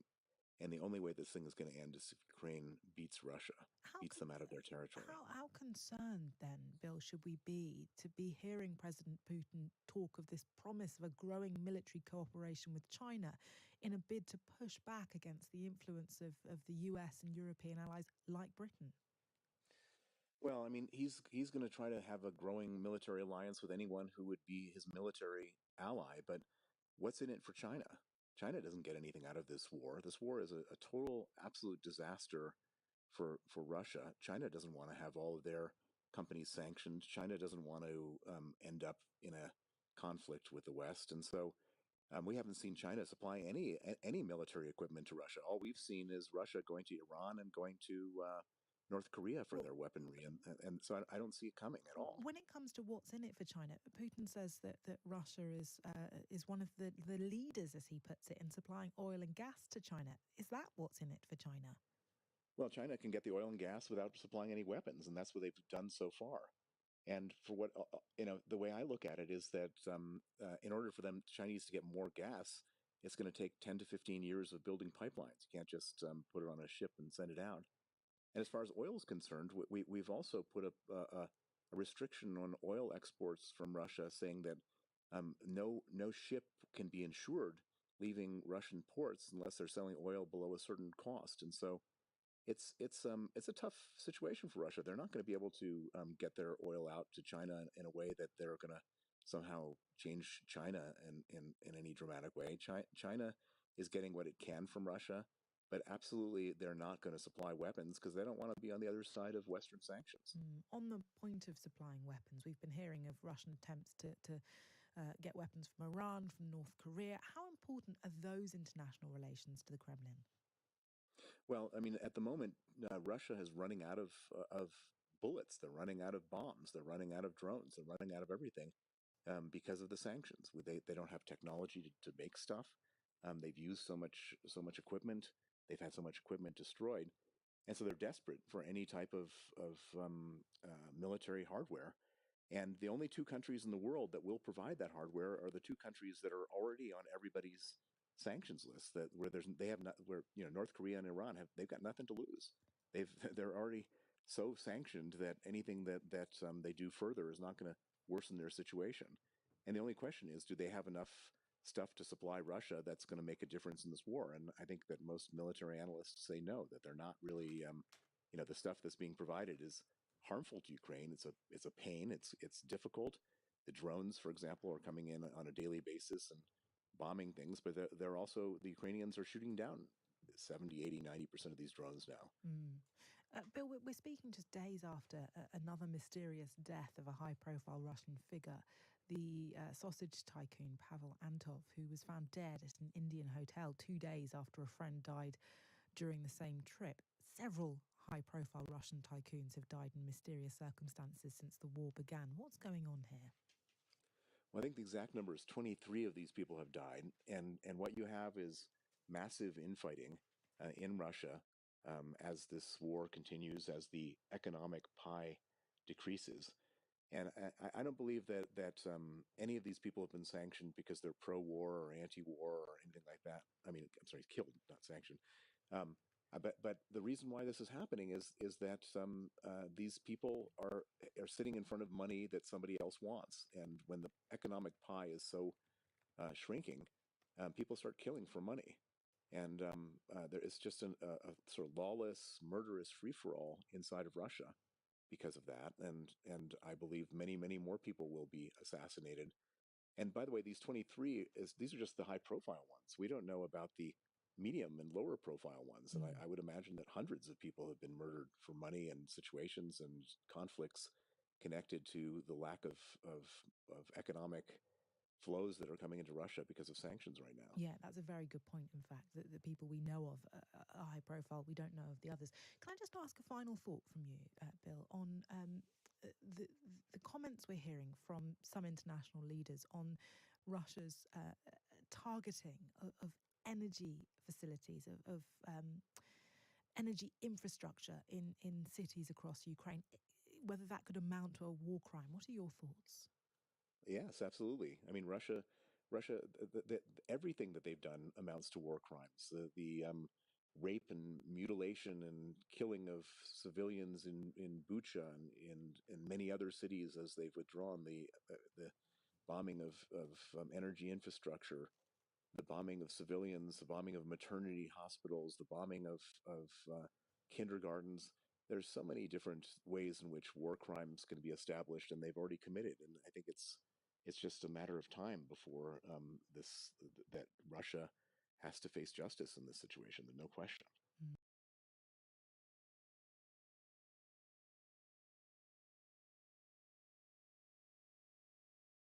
Ukraine is going to be operating in and around Sevastopol by the end of next summer.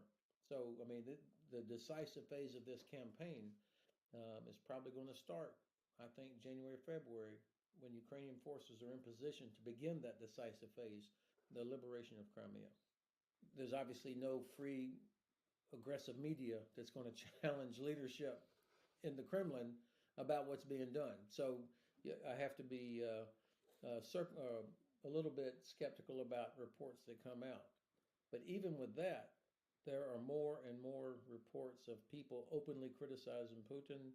Uh, I saw today reports of mothers of recently mobilized soldiers openly protesting, but I can't tell yet how widespread that is. And we know that for centuries, this is not about Putin, but for centuries, Russian culture is a very brutal society. So the idea that thousands of men are going to be sent forward as cannon fodder is bad luck. I mean, that's what it is. And the so this kind of culture and type of society uh, is willing to put up with some of this to some point. I don't know where that point is.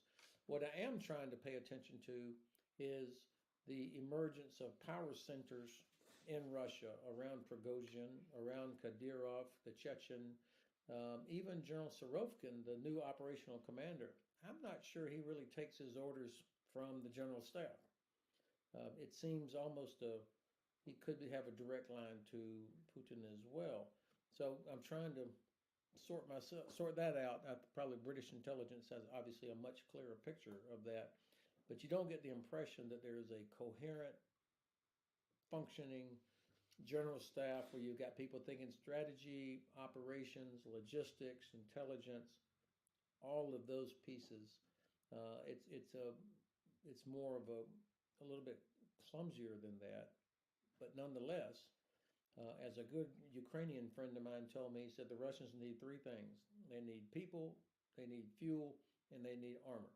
And so even if the quality of those things is not real good, they still have a lot of it. With looking at the latest move by the UK, which is to give Ukraine 3 Sea King helicopters. Now, as we well know, they are what the Royal Navy uses for anti-submarine warfare. So how significant is this military contribution, and does it speak to a change in the stage that this war is entering? Well, as usual, the UK is out in front, leading in terms of what it provides to Ukraine. The UK has consistently been a step ahead of the US, and then the US catches up on giving certain types of capabilities. And this is important. In this group of 50 nations that are part of the Ukraine contact group, many of the nations wait and see what the US, the UK do before they feel confident enough to do it themselves. So if for no other reason, this is important.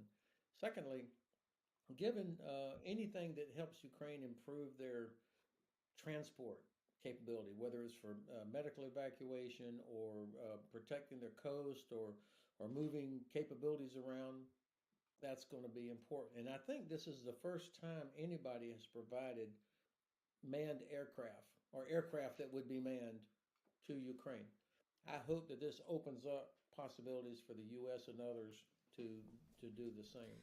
Do you think this in particular is looking towards a view to Ukraine being able to retake Sevastopol, or am I jumping 3 steps ahead here?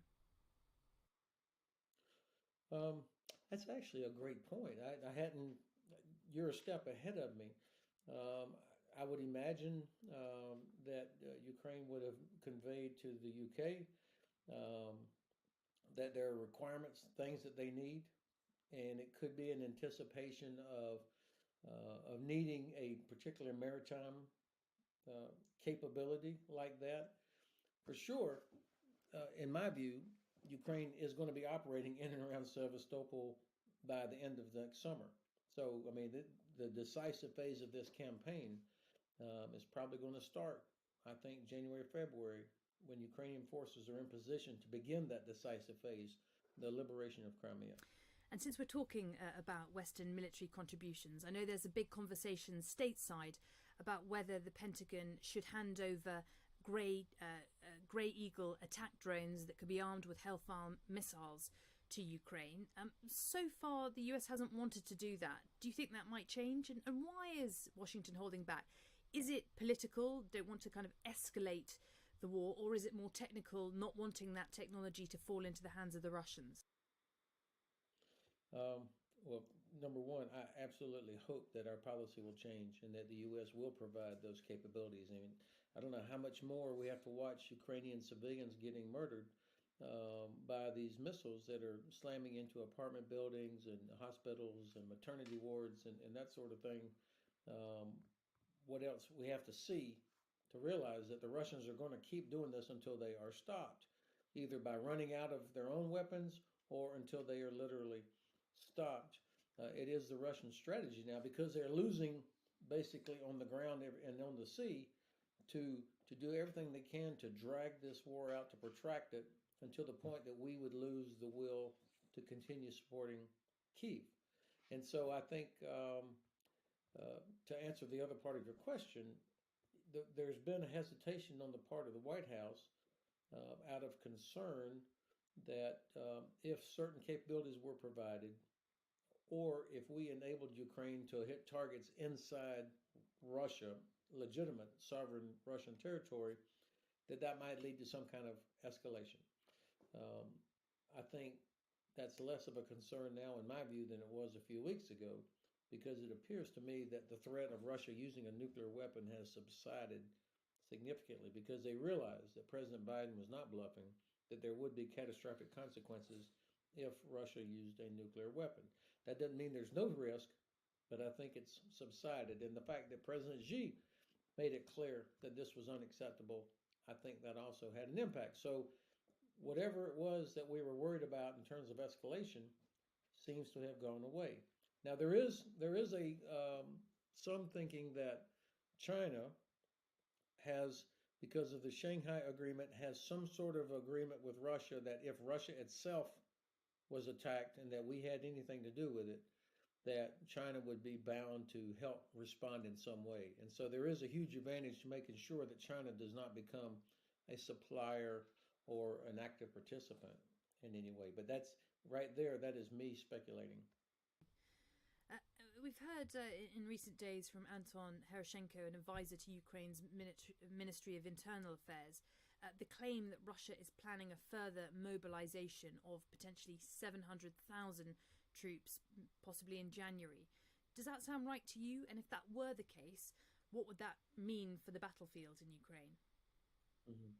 Well, it certainly sounds plausible that they would be thinking about that. There are a lot of people in the Kremlin who are extremely unhappy with how poorly, not just the Kremlin, but the talking heads around the Kremlin that are extremely unhappy with how the war has gone thus far.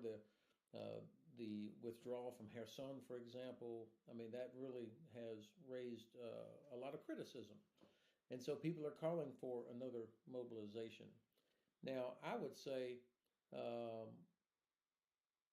if they're already talking about that, we're going to see another mass exodus of military-age males from Russia into Kazakhstan, Georgia, and anywhere else they can go, much like we saw back in September, where about 500,000 military-age males got out of Russia before they could be mobilized. What we're seeing so far from the performance of these recently mobilized soldiers, of course, they're untrained, poorly equipped, poorly led when they show up. But over time, I mean, if you're there, you can get better. And so Ukrainian armed forces are going to do everything they can to keep the pressure on Russian forces so that these recently mobilized troops don't have the chance to get better. Keep the pressure on them. If there are several 100,000 more that somehow turn up with equipment and uniforms and get to the fight, yeah, of course, that presents a challenge. But already we can see, I mean, you've seen it, all the anecdotal evidence of newly mobilized soldiers being handed equipment that's from the 1940s and 50s. So where is the stuff going to come where is the stuff going to come from for another tranche of 1, 2, 3, 500,000, however many it is? I'm sorry for the long answer, but it won't be helpful for Ukraine if several 100,000 more newly mobilized soldiers show up. But I would be skeptical that they'll actually turn up. And I'm not sure that the population is going to be willing to see that through. As we still have a lot of it. Yes, that is fascinating. And what about the Kremlin spokesperson Dmitry Peskov saying this week that his country does not intend the special operation, as Russia has framed it, to change the government in Ukraine? In some ways, it seems another climb down in the aims that the Russian government had at the beginning of this invasion in February.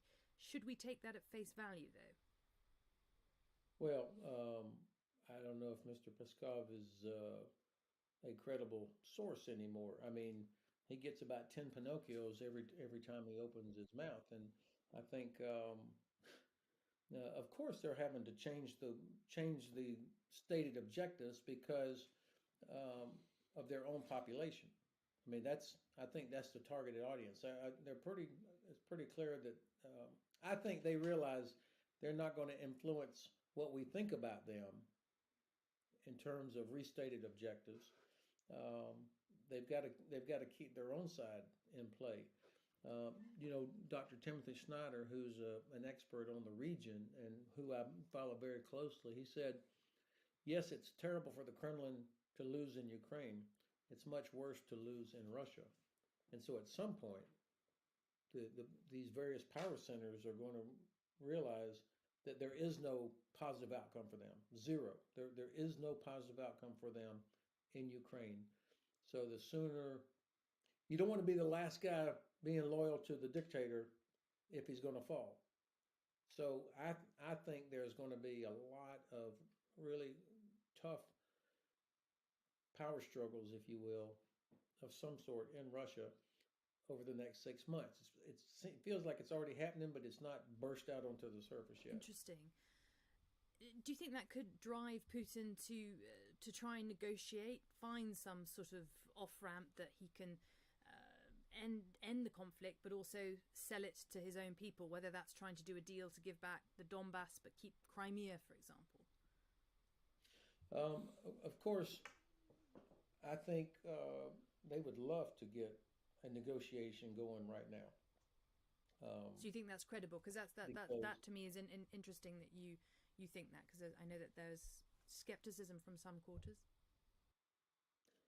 The Russians want a negotiation because if they can do that, if they can freeze what they have, that with their occupation of Crimea and parts of the Donbass, if that's the start point for negotiation, then they've already won. Which is why I thought it was my good friend and former boss, General Milley, to even suggest that maybe now's a good time for Ukraine to think about negotiating, regardless of the context of how he said it. That's oxygen to the Kremlin. That we've got to hang in there a little bit longer because obviously the Americans and others are getting weary of this, or it's becoming expensive, or whatever. And so this is 100% the call of President Zelensky on whether or not Ukraine is ready to negotiate. And I spoke to a Ukrainian friend the other day who said if his estimate was that if President Zelensky said, all right, tomorrow we're going to open up negotiations with the Kremlin, that there would be a riot outside his office within minutes because Ukrainians have paid such a price already. And they can also sense that they're close to winning, that there's very little appetite, I think, for negotiating anything at this point. Not until after Russia has been compelled to leave Ukraine, including all of Crimea, which is sovereign Ukrainian territory. And let's not forget, there are about 1.5 million Ukrainian citizens, including hundreds of thousands of children, who have been kidnapped and deported from Ukraine to Russia. So how could you possibly expect Kyiv to negotiate while you've not only do Russians occupy a lot of their critical territory, including most of the seaports that would be essential for any sort of economic rebuilding for Ukraine, but also over 1 million of their people that have been kidnapped in a way that would make Stalin proud. And just finally, I'm interested, talking to British members of Parliament, that some are just beginning to report constituents, voters in the UK, beginning to, unprompted, bring up the amount of money that the UK is contributing in terms of military aid to Ukraine, and sort of saying, well, look, that we support Ukraine, but is it right to be giving that money at a time when, you know, Brits are facing such a cost of living squeeze, having trouble paying their energy bills, affording to put food on the table? Do you think that Western resolve will make it through this winter, or do you think we will start to see populations beginning to question the amount of support and money and financial aid that the Western nations are giving Kyiv? Yes and yes. As Gary Kasparov said, this is the last winter that Russia will be able to ruin our economies or use energy as a weapon, because what they've done has caused Europe to accelerate its movement away from dependence on Russian gas anyway. I live here in Frankfurt, Germany. Germany's 100% full capacity on gas. They got serious, and the Germans, although months ago I was hearing a lot of whining about, oh my God, this is going to be terrible, they got serious about it, and now it's like, yes, it's going to be expensive, but we'll get through this. So I think the Kremlin played their gas card way too early, and Gary Kasparov is correct. This is the last winter, so that's important to keep in mind. The other part of this, though, is as long as our elected officials, Prime Minister, President, members of Parliament, members of Congress, can explain to their constituents why this matters, then I think actually most people understand that this is important and it's something we have to do. This is not charity for Ukrainian people. As much as I love Ukraine and as much as I have good Ukrainian friends that I love dearly, that's not a reason to spend $40 billion or provide all these things. This is about stability and security in Europe, which is an essential element for prosperity in Europe. And America's prosperity is directly tied to European prosperity. Europe is our most important trading partner. So for that reason alone, it's important that Russia is stopped. And I think, I can't believe that any serious thinking person believes that Russia will say, okay, we just wanted Crimea, we're good, you know, that's it. In 2 or 3 years, they'll be back at it, because they have seen in 2008, we did nothing after they invaded Georgia. We did nothing really after 2014 when they invaded Ukraine the first time and seized Crimea and illegally annexed it. We did precious little after they shot down an airliner full of hundreds of Dutch citizens and others. We did nothing after they jumped over President Obama's red line in Syria. So why in the world should we expect that they'll be satisfied that all along we just wanted Crimea? I mean, that's to ignore Russian history and everything that comes out of the Kremlin. And then finally, China is watching this.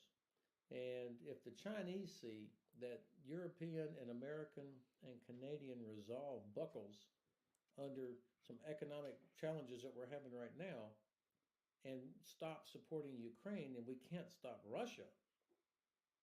Tomorrow is 9 months since Russia's invasion, and they're in worse place now than they were when they started. And if we can't stop that, then I don't think the Chinese will be terribly impressed with anything that we say about holding them accountable. Respect for international law, freedom of navigation, and this international order from which the US and the UK and other Europeans have benefited. Brilliant. I know I said that was the last question, but there's one more thing I'm dying to ask you, so let's call this a bonus. Looking ahead to the next few months, is there anything else we should be watching out for in terms of Russia's retaliation against the West? There's been allegations of cyber attacks recently, sabotage of gas pipelines. What should we be watching out for? Well, I think that they're going to threaten the use of nuclear weapons, but as we've already talked about, I think that's extremely unlikely. I think they're going to do things to try and distract, to cause people to be worried. There's always rumors about another front opening in Belarus. I think that is a total distraction. I think that they actually are reluctant to use cyber to the extent that they have it, because they know that the UK and the US could literally crush them with our own offensive cyber capabilities from the US and from UK. I think that they know that. And so there's a deterrent effect, if you will, that's there. And I think, you know, there are people around Putin that see that, okay, he's 70 years old. he won't be around forever, and they're thinking about life after him and after this conflict, and the idea of trying to get back to some sort of normal. I mean, all these guys that own really nice property in Belgravia, for example, and in other places in the U.S. and in the Bahamas, they'd like to be able to get back to that. And as long as they continue on the path they are now, it's never going to happen. I mean, I can't even imagine name a Russian that's not in jail that is anywhere in power or near power. I can't even imagine any of them ever being invited to a reception or an international meeting or anything. I was in The Hague recently. I work for Human Rights First as a senior advisor, and we're very interested in accountability.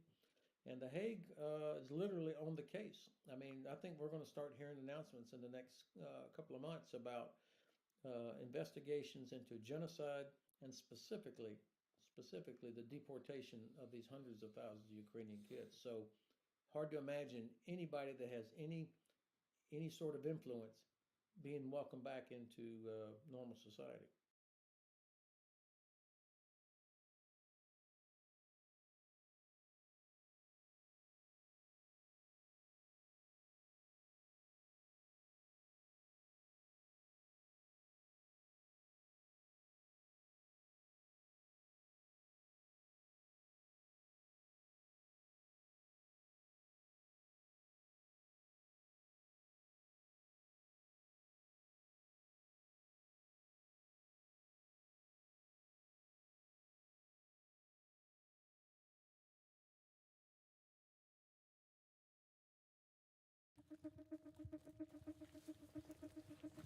Сейчас даже координаты получили.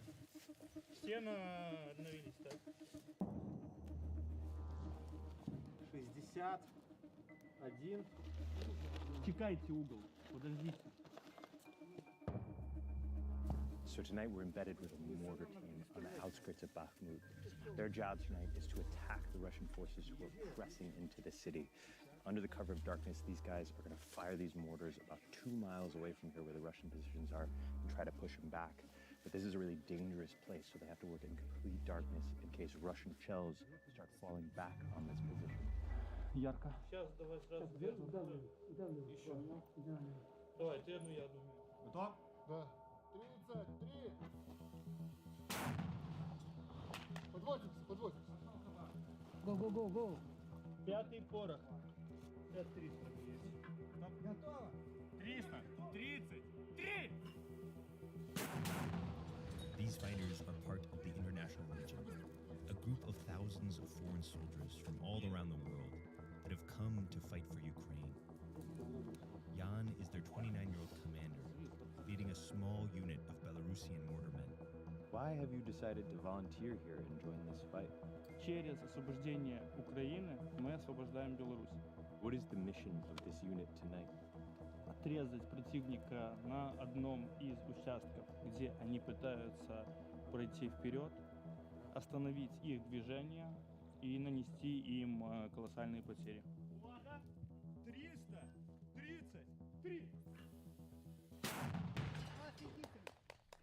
333! 333! Что, кидаем? Выстрел! But just as fast as the attacks go out from this position, is as fast as the Russians can retaliate.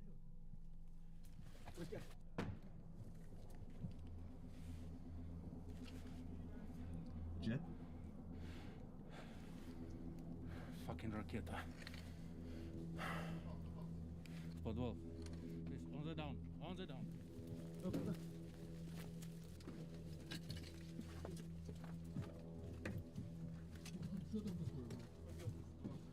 10 months after the full-scale Russian invasion of Ukraine, both sides are fighting a brutal and grinding battle with no end in sight.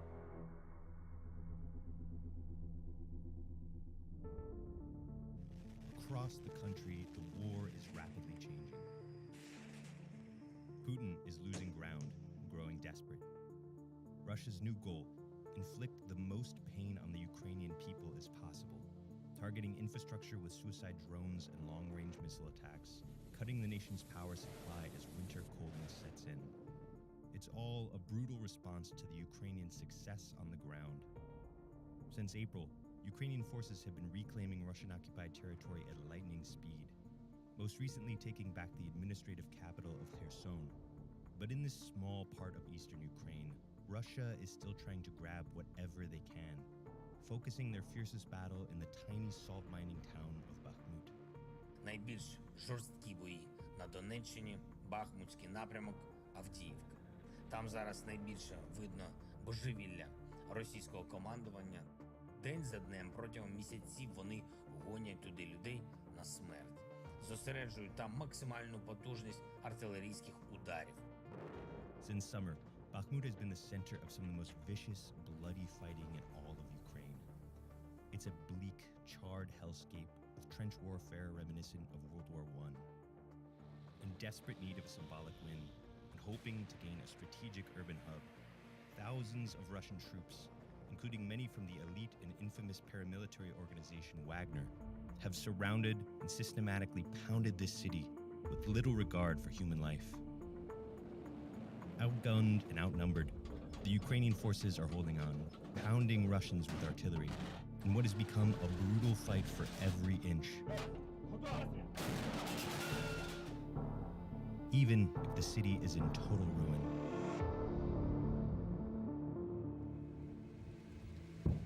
Everywhere you drive, you see nothing but destruction. Houses are torn apart. The streets are filled with holes from where shells hit. There's no power here. There's no water. You can see people walking on the streets trying to get food. There's bread donations.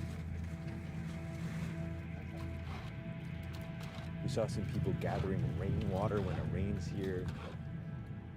So people are trying to just get by with whatever they can. Around 90% of Bakhmut residents have fled. But amidst the wreckage, the firefighters remain, taking on much more than just fighting fires. Если женщина була там, її викинула, получається, нужно дивитися, як були комнати, розстановка. І знати би, де він точно був. So right now the firefighters are trying to figure out a way how to pull out these bodies from the rubble. The only way that they can locate them right now is by smell, and it's a very strong smell of a dead body somewhere under all of this. When did this strike happen, and why is it taking you so long to come here to clear it out? Произошел где-то недели 2-3 назад. Не было возможности, что постоянно были обстрелы. But it never stays quiet for long. With only about half their team and one rickety Soviet fire truck, they work around the clock trying to keep the city from burning down. Stop.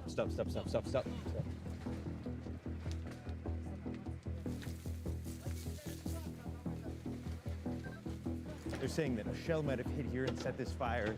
All around here, there's all sorts of destruction, and there's still shells falling right now, so they have to be quick here with this fire. Do you see a lot of strikes like these? Do you see a lot of houses like these on fire? В среднем от одного, бывает около 150. По-разному. Strikes like these are coming in all the time, and they're saying that there might be even more today. There's a fire on the 4th floor. Here, look at this.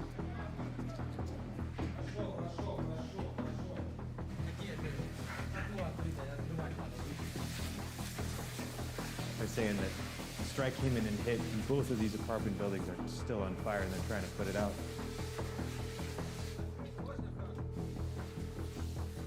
This place, it looks like it's already been burning for a while. You can see there's still food out on these tables. You can see pictures of the families that were still here. А то стекло у ногу потом. Самолет. Move in. Go.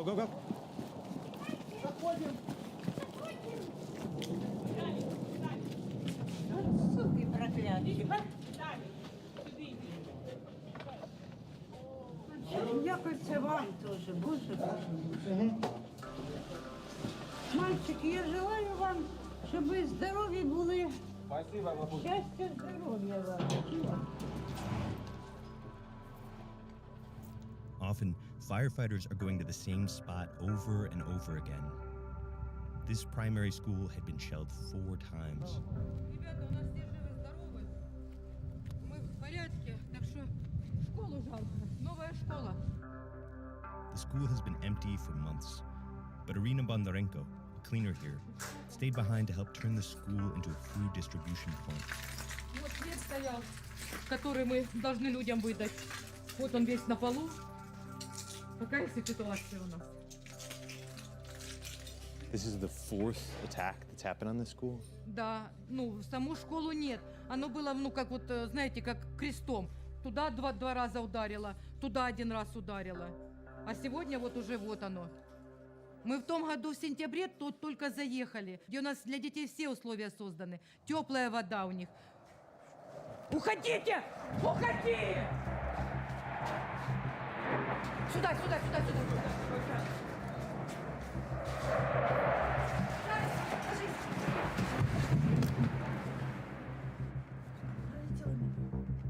Похоже, ракета. Все, пошли. Сейчас будет прилет туда. Ребята, мы для себя сделали подвал. У нас нет подвала в школе. Вырезали вот здесь дырку, но фонарика у меня нету. И вот там у нас внизу вот такое согнутое помещение, где мы можем хотя бы спрятаться от обстрелов. What has it been like for you to be under all these attacks and to be just constantly been shelled like this? Ну как, ну тяжело, но выживаем. Тяжело, но выживаем. Людям хлеб надо выдавать. Люди идут за помощью. Поэтому и ходим на работу. Мы с ним вдвоем выживаем. Вот как можем, так и выживаем.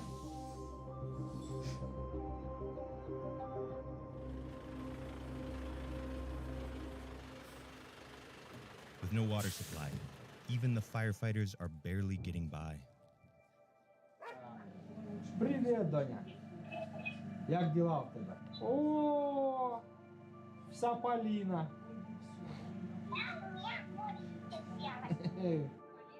Zhenya Yevtushenko has been living at the station away from his wife and 3-year-old daughter since March.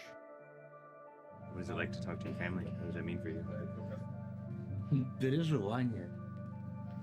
Ну що можна чувствовать? Она скучает. Я приезжаю, она говорит, па, не уезжай.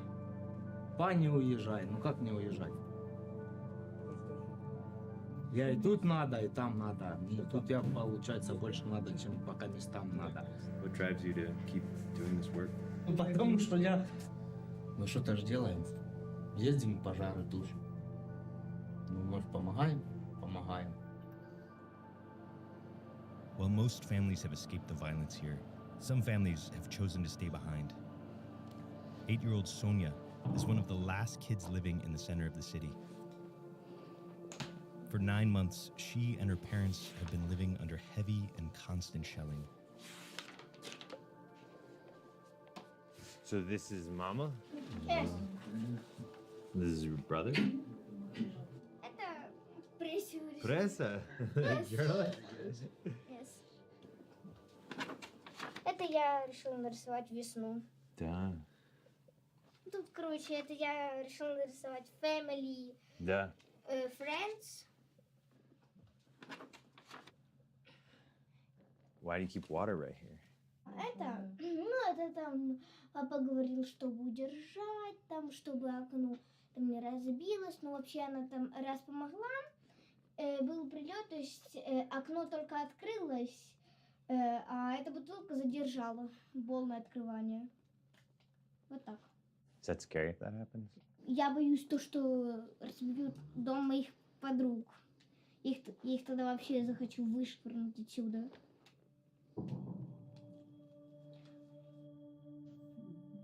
Работаю в городе, муж работает. У нас 2 детей, 2 сыновей взрослых и Соня. What do you tell Sonia about what's going on? Ну, она ребенок, понимаете? Она же должна жить более положительными эмоциями, чем мы. Поэтому я ее успокаиваю, говорю, что все это отстроится, мы все сделаем.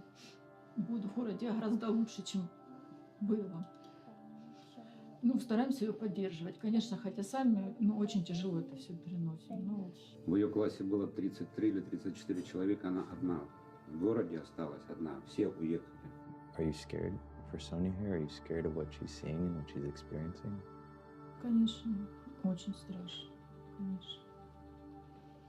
Я бы не хотела, конечно, чтобы мой ребенок это все видел, все это знал. Why are you staying in Bakhmut? Вся жизнь прошла в этом городе. То есть все у нас здесь, понимаете? Все родное, все здесь. То есть уезжать отсюда, это значит потерять себя.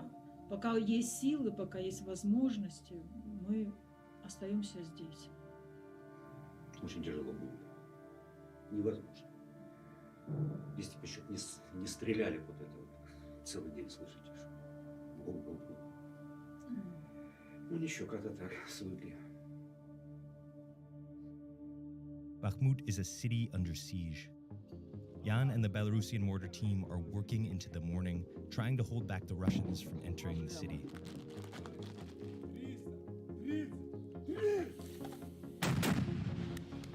Good morning, Russian!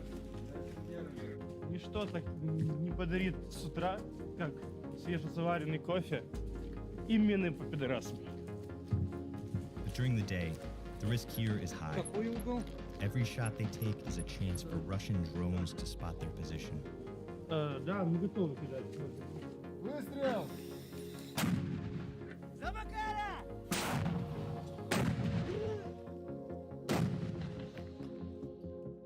Тихо! Тихо!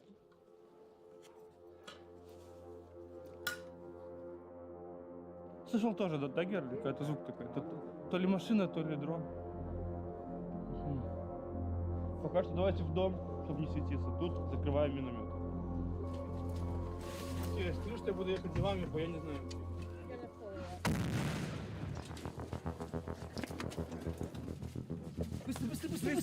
Быстро!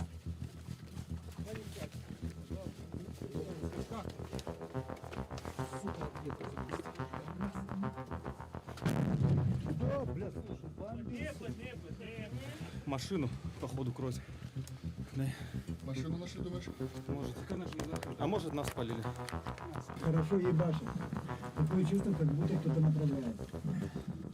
We just heard 3 incoming shells right on our position. This is accurate fire. It's obvious the Russians know exactly where this position is. So we're gonna wait it out here for a second. Мы нужны белорусам. Ну что, давайте. Только по-быстрому. Давай.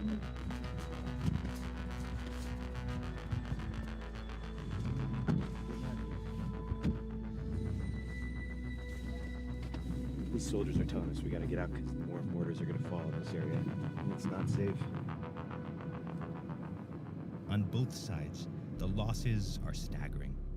U.S. defense officials estimate that Russia and Ukraine have each suffered around 100,000 wounded and dead over the course of the war.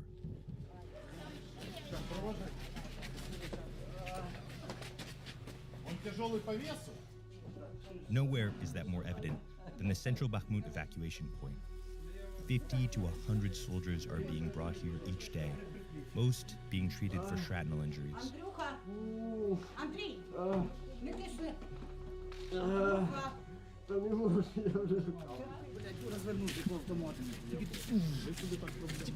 More and more injured soldiers coming in. This guy has some wounds on his leg. These doctors are going to try to stop the bleeding. Looks like he's got a tourniquet on. Vomiting, might have a concussion. This is just a common sight here.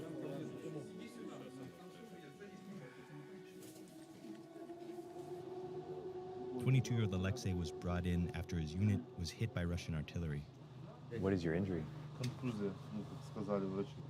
Мы сначала вообще ничего не поняли. Мы прибежали, хихи-ха-ха, друг друга осматривать, чтобы не было ничего такого. А потом давай рыгать. Если бы вообще... Think you're winning this fight out there? Ну, продвинулись на некоторых участках. Are you scared for your life out there? Ну, все боятся. Страшно все. Страх — это естественно, это инстинкт самосохранения. Страх так, что покалечить. Да. Кто не боится, тот не живет. Пока боишься, значит живет. Bakhmut is now a bloody vortex. A city where death haunts around every corner.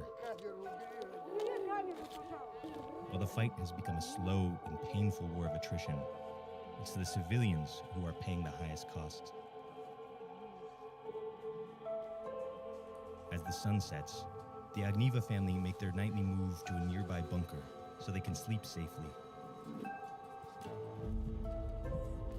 Спускайся, Арчи. Твоя история. So what's it like living down here? Ну, в принципе, я уже привыкла так. Я уже так привыкла, то, что нам отключают. В принципе, я нахожу себе работу там. Теперь мне не с кем погулять, не с кем пообщаться там. Я поднимаюсь иногда и спрыгиваю, то есть отсюда там. Например, так. Смотрите, это у нас бак с водой. С водой там мама здесь моет посуду. Здесь еще у нас лежит пища. Там роллтон всякие, суп роллтон, острая лапша роллтон и батончики всякие. They've been coming here more and more as shelling increases around the city, doing everything they can to make it feel like home. So what is the first thing you're gonna do when the war is over? Я хочу пойти первое в парк, видеть, услышать тишину, то есть ведь выстраивают новые дома там. Во всей стране мне бы хотелось мира. Я бы хотела, чтобы был мир, чтобы все мои друзья были здесь, чтобы мы могли все вместе праздновать день рождения. Мы могли общаться, встречаться, ходить в школу, учиться. Не ходить в эти бомбоубежища, которые нам 100 лет не нужны. Ну...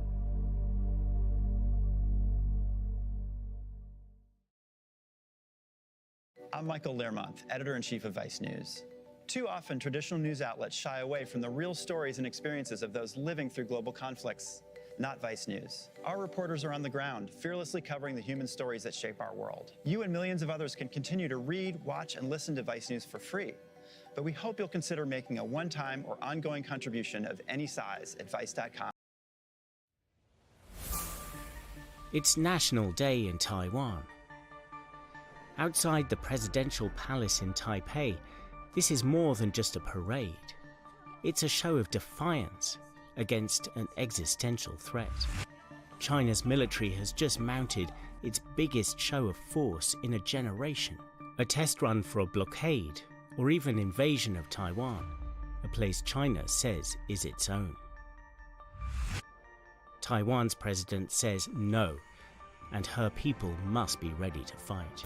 台湾人民和朝野政党的最大的共识，就是捍卫主权，以及我们民主自由的生活方式。这一点，我们没有妥协的空间。 1,000 miles away in the Great Hall of the People in Beijing, Xi Jinping is making Chinese Communist Party history. With a third term at the top, and making his promise and his threat that one way or the other, Beijing will take control of Taiwan. 我们坚持以最大诚意，尽最大努力，争取和平统一的前景，但绝不承诺放弃使用武力。 His words echo across the Taiwan Strait.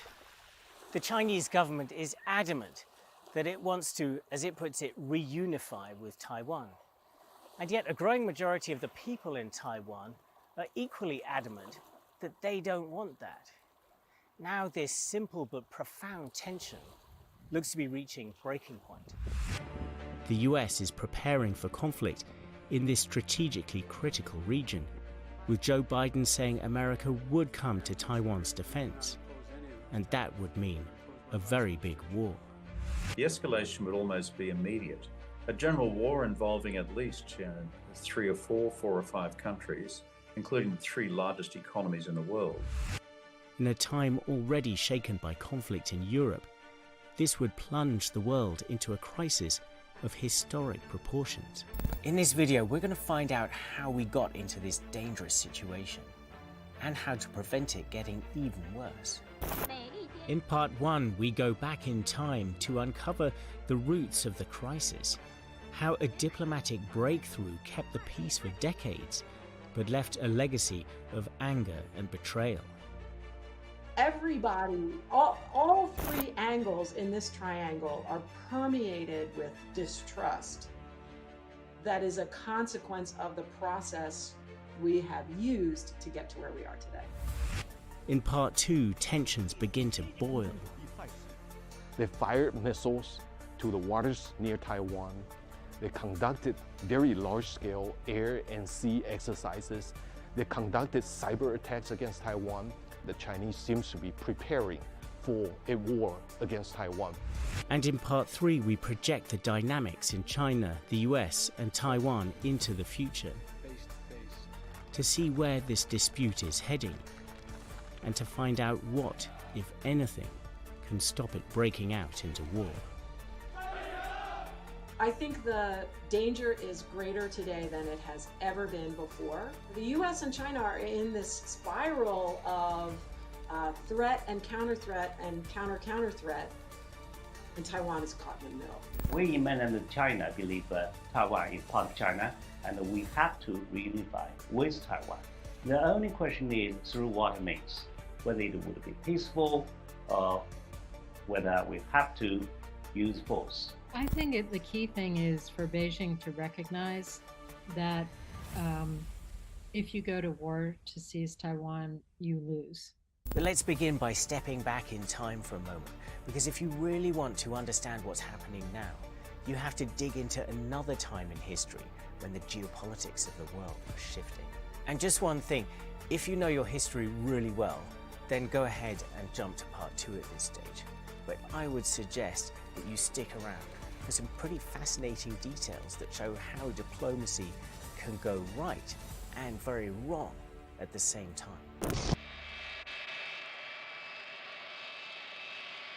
It's February 1972, and Air Force One touches down in Beijing on a trip that would change the world. US President Richard Nixon breaking the ice of the Cold War to seek friendship with Red China. Before this visit, they had no relationship at all. Now that was to change. The hope of our children that peace and harmony can be the legacy of our generation to theirs.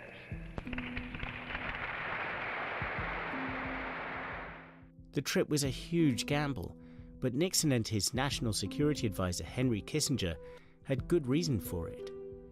It was all about the battle for dominance in a divided world, and exploiting tensions between China's leader Mao Zedong and the much bigger enemy, the USSR. They were seeing that what they had long believed to be a kind of unbreakable bond of socialist brotherhood between the Soviet Union and China was actually not unbreakable, and they wanted to help break it. What impressed me is this kind of grand chessboard movement. China, although at that time was a poor nation, was still a very important chip. If you put China on its side, then the balance would change. And Richard Nixon, of course, saw this. Henry Kissinger saw this. But at the same time, the Chinese government also saw this opportunity. Mao had never really trusted the Communist Party of the Soviet Union. By the mid-1960s, they were actually having military clashes on the border between China and Russia. So China needed to find someone to provide a little bit of counterweight to the Soviet Union. So when Nixon and Mao finally met, both had a major prize to play for. But before the meeting could actually happen, they had to solve a massive problem: what to do about Taiwan. Decades earlier, the US had forged an alliance with Chiang Kai-shek, the leader of the losing side in China's civil war. Chiang had fled the mainland for Taiwan in 1949, and he claimed he was China's legitimate leader of what he called the Republic of China. The American alliance had been crucial for Taiwan ever since, but now it was going to be sacrificed to build relations with Beijing. This would be a diplomatic bombshell, and a political one too. Just think about it.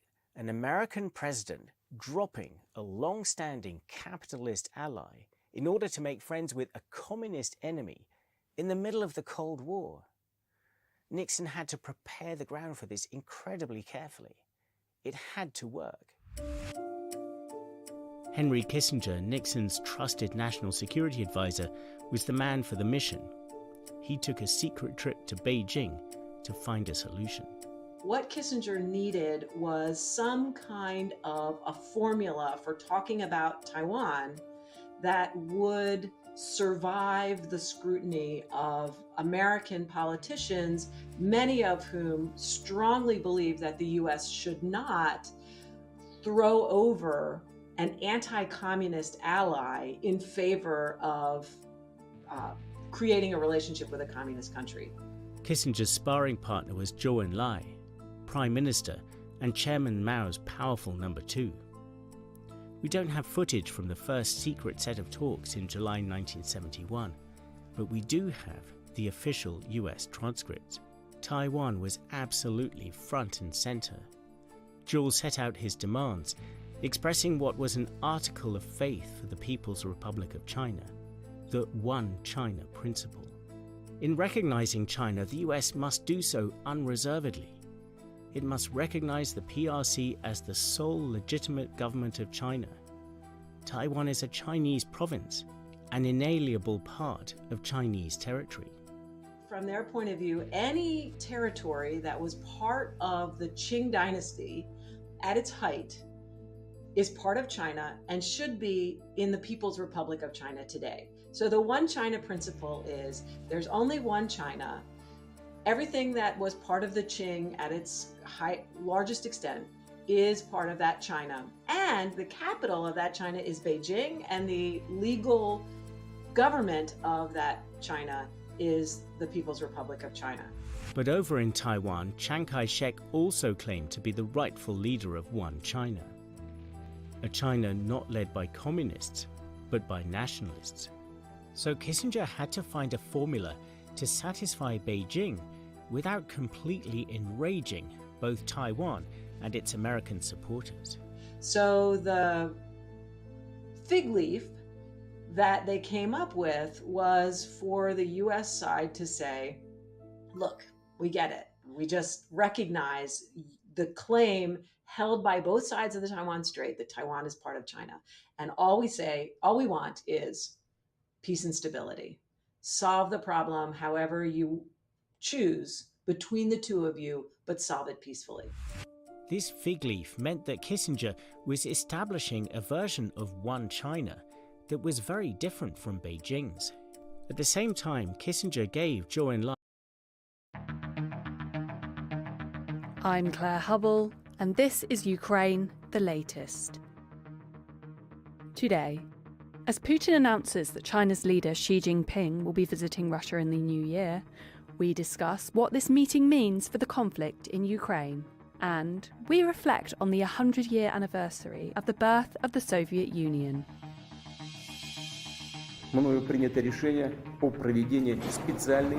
This hideous and barbaric venture of Vladimir Putin must end in failure. Putin's war in Ukraine has destabilized energy markets the world over. Nobody's going to break us. We're strong. We're Ukrainians. Every weekday afternoon, we sit down with leading journalists from the Telegraph's London newsroom and our teams reporting on the ground to bring you the latest news and analysis on the war in Ukraine. It's Friday, the 30th of December, day 310. Today, to discuss the most recent events in Ukraine and around the world, I'm joined by our assistant comment editor Francis Durnley, our Russia correspondent Natalia Vasilyeva, and our history correspondent Dan Capuro. I started by asking Francis for the latest news from Ukraine. Thank you, Claire. It's good to be back, and good morning, afternoon or evening to our listeners around the world. So to start, Yesterday was, of course, one of the most significant aerial bombardments of Kyiv and other key Ukrainian cities. And there's been some interesting reaction from that this morning.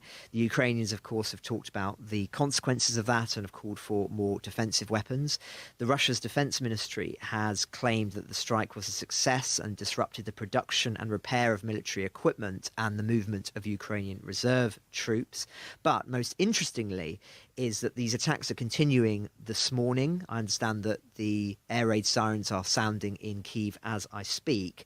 But Ukraine's Air Force have said that all 16 of the Russian kamikaze drones launched overnight from the southeast and north of the country have been destroyed by air defences. Now, that can't be independently verified, but if that is true, then that would be an 100% shoot-down rate, which is considerably higher than what we've seen in recent weeks and would show an adaptation of the Ukrainian military, which will, I think, prove very significant in the days, weeks and months ahead, and is suggestive that that more high-tech weaponry, defence weaponry that's been offered by the West is starting to have an effect on the effectiveness of these Russian strikes. In other news, on the military side, Ukraine is suffering from an enormous need for ammunition and spare parts. That's according to Jens Stoltenberg, who's told the German news agency DPA that it's vital that members of the Western Security Alliance do more in Ukraine at this moment. He said that it is in all of our security interests to make sure that Ukraine prevails and that Putin does not win. So again, we'll just speak to some of the challenges that Ukraine is facing at this moment, not only in terms of the defence infrastructure, but also in terms of weaponry that it is calling for as it prepares for the counteroffensive, and also to respond to renewed Russian bombardments and potential offensives in the new year. Just on that front, a Russian general behind the disastrous attempt to capture Kyiv in the beginning of the war is now taking over the Eastern Front in the war. He's taking over the fighting in the east of Ukraine. This is, of course, Lieutenant General Yevgeny Nikiforov. I've probably butchered the pronunciation of that, for which I apologise, but regular listeners will be familiar with him. He was as I say, the commander in charge of the attacks around Kyiv at the beginning of the war. He's now at least the fourth commander of Russia's Western group of forces since the invasion, and was appointed in that role just 3 months ago. So again, this kind of disruption would, I think, speak, and indeed this is the British military defence analysis of this, would speak to the internal divisions regarding the Russian Ministry of Defence's future conduct of the war. There's been a lot of shifting of plates on this, a lot of figures moved around, and it would speak to there being quite considerable uncomfortableness, I think, with regard to the direction of travel, which commanders are in role, which generals are in place as they prepare the groundwork for what we believe will be future offences on Kyiv and in the eastern regions. So something for us to watch, and no doubt we will in the coming days. And just lastly, this may have been covered earlier in the week, but I wanted to go into a little bit more detail on it, if so, which is this remarkable interview on British radio between Sir Jeremy Fleming, the head of Britain's spy agency GCHQ, sort of the successor to Bletchley Park on steroids, and the head of US intelligence, Avril Haines. And they've done this mutual interview as part of Sir Jeremy editing one of the sort of most important radio programs here in the UK, or at least one of the most prestigious. And as part of that, he spoke to his counterpart in the US. And one of the big things that's come out of this is talking about the sea change of the release of intelligence as a consequence of the war in Ukraine, how they publicised ahead of time their knowledge of Russia's plans for the invasion. That would not have been typical. That was clearly an attempt to try and divert Putin from the invasion in the first place. But more importantly, he talked about, and they talk about this in the interview, how rather than trying to do everything after the fact, and at least in the public sphere, they've tried to pre-bunk rather than post-bunk the claims of the Russian military, Russian propaganda about what has been happening in Ukraine. So they have been very, very eager to share Western intelligence. I'm sure not all of it, but nonetheless share Western intelligence with the media, share it with on public platforms, on social media, and through their own platforms, of course, as well, about what the Russian narratives are saying, how they are misleading, the reality of what is going on the ground, in an attempt, as I say, to pre-bunk some of the Russian narratives. Now, they say they've had moderate success in that, but interestingly, they said that within Russia itself, they believe that they have not been as successful as perhaps some expected early on in the war. Indeed, the quote is from Avril Haines, is there's been basically no impact on this intelligence sharing within Russia because of the control that the Kremlin exerts over information flows inside the country. So quite a noteworthy admission, that. And as I say, one that I'm not going to try and challenge, but I would say that we have a lot of listeners in Russia of this podcast. Inevitably, in this interconnected world we live in, there will be information that's bleeding in, but we haven't seen perhaps the scale of the significance of that play out in perhaps the way that some expected. So a very interesting interview, the one that we've written up for The Telegraph, which I'd recommend that people check out. And there have been other news stories off the back of this as well, but a very interesting insight into the shift in intelligence sharing as a consequence of the war in Ukraine. Thank you for that, Francis. Moving away from the military space, what else has happened on the diplomatic front in the last 24 hours? Yes, well, on the diplomatic front, a very interesting intervention this morning from Vladimir Putin. He said that he expects his dear friend, that's a direct quote, and Chinese counterpart Xi Jinping to make a state visit to Russia in the spring, adding that he wants this to be indicative of a ramping up of military cooperation between the two countries. This is as a response to a televised video conference between the two leaders, saying that he wants it to demonstrate to the world the closeness of Russian-Chinese relations. Now, what's been interesting is that Beijing has not commented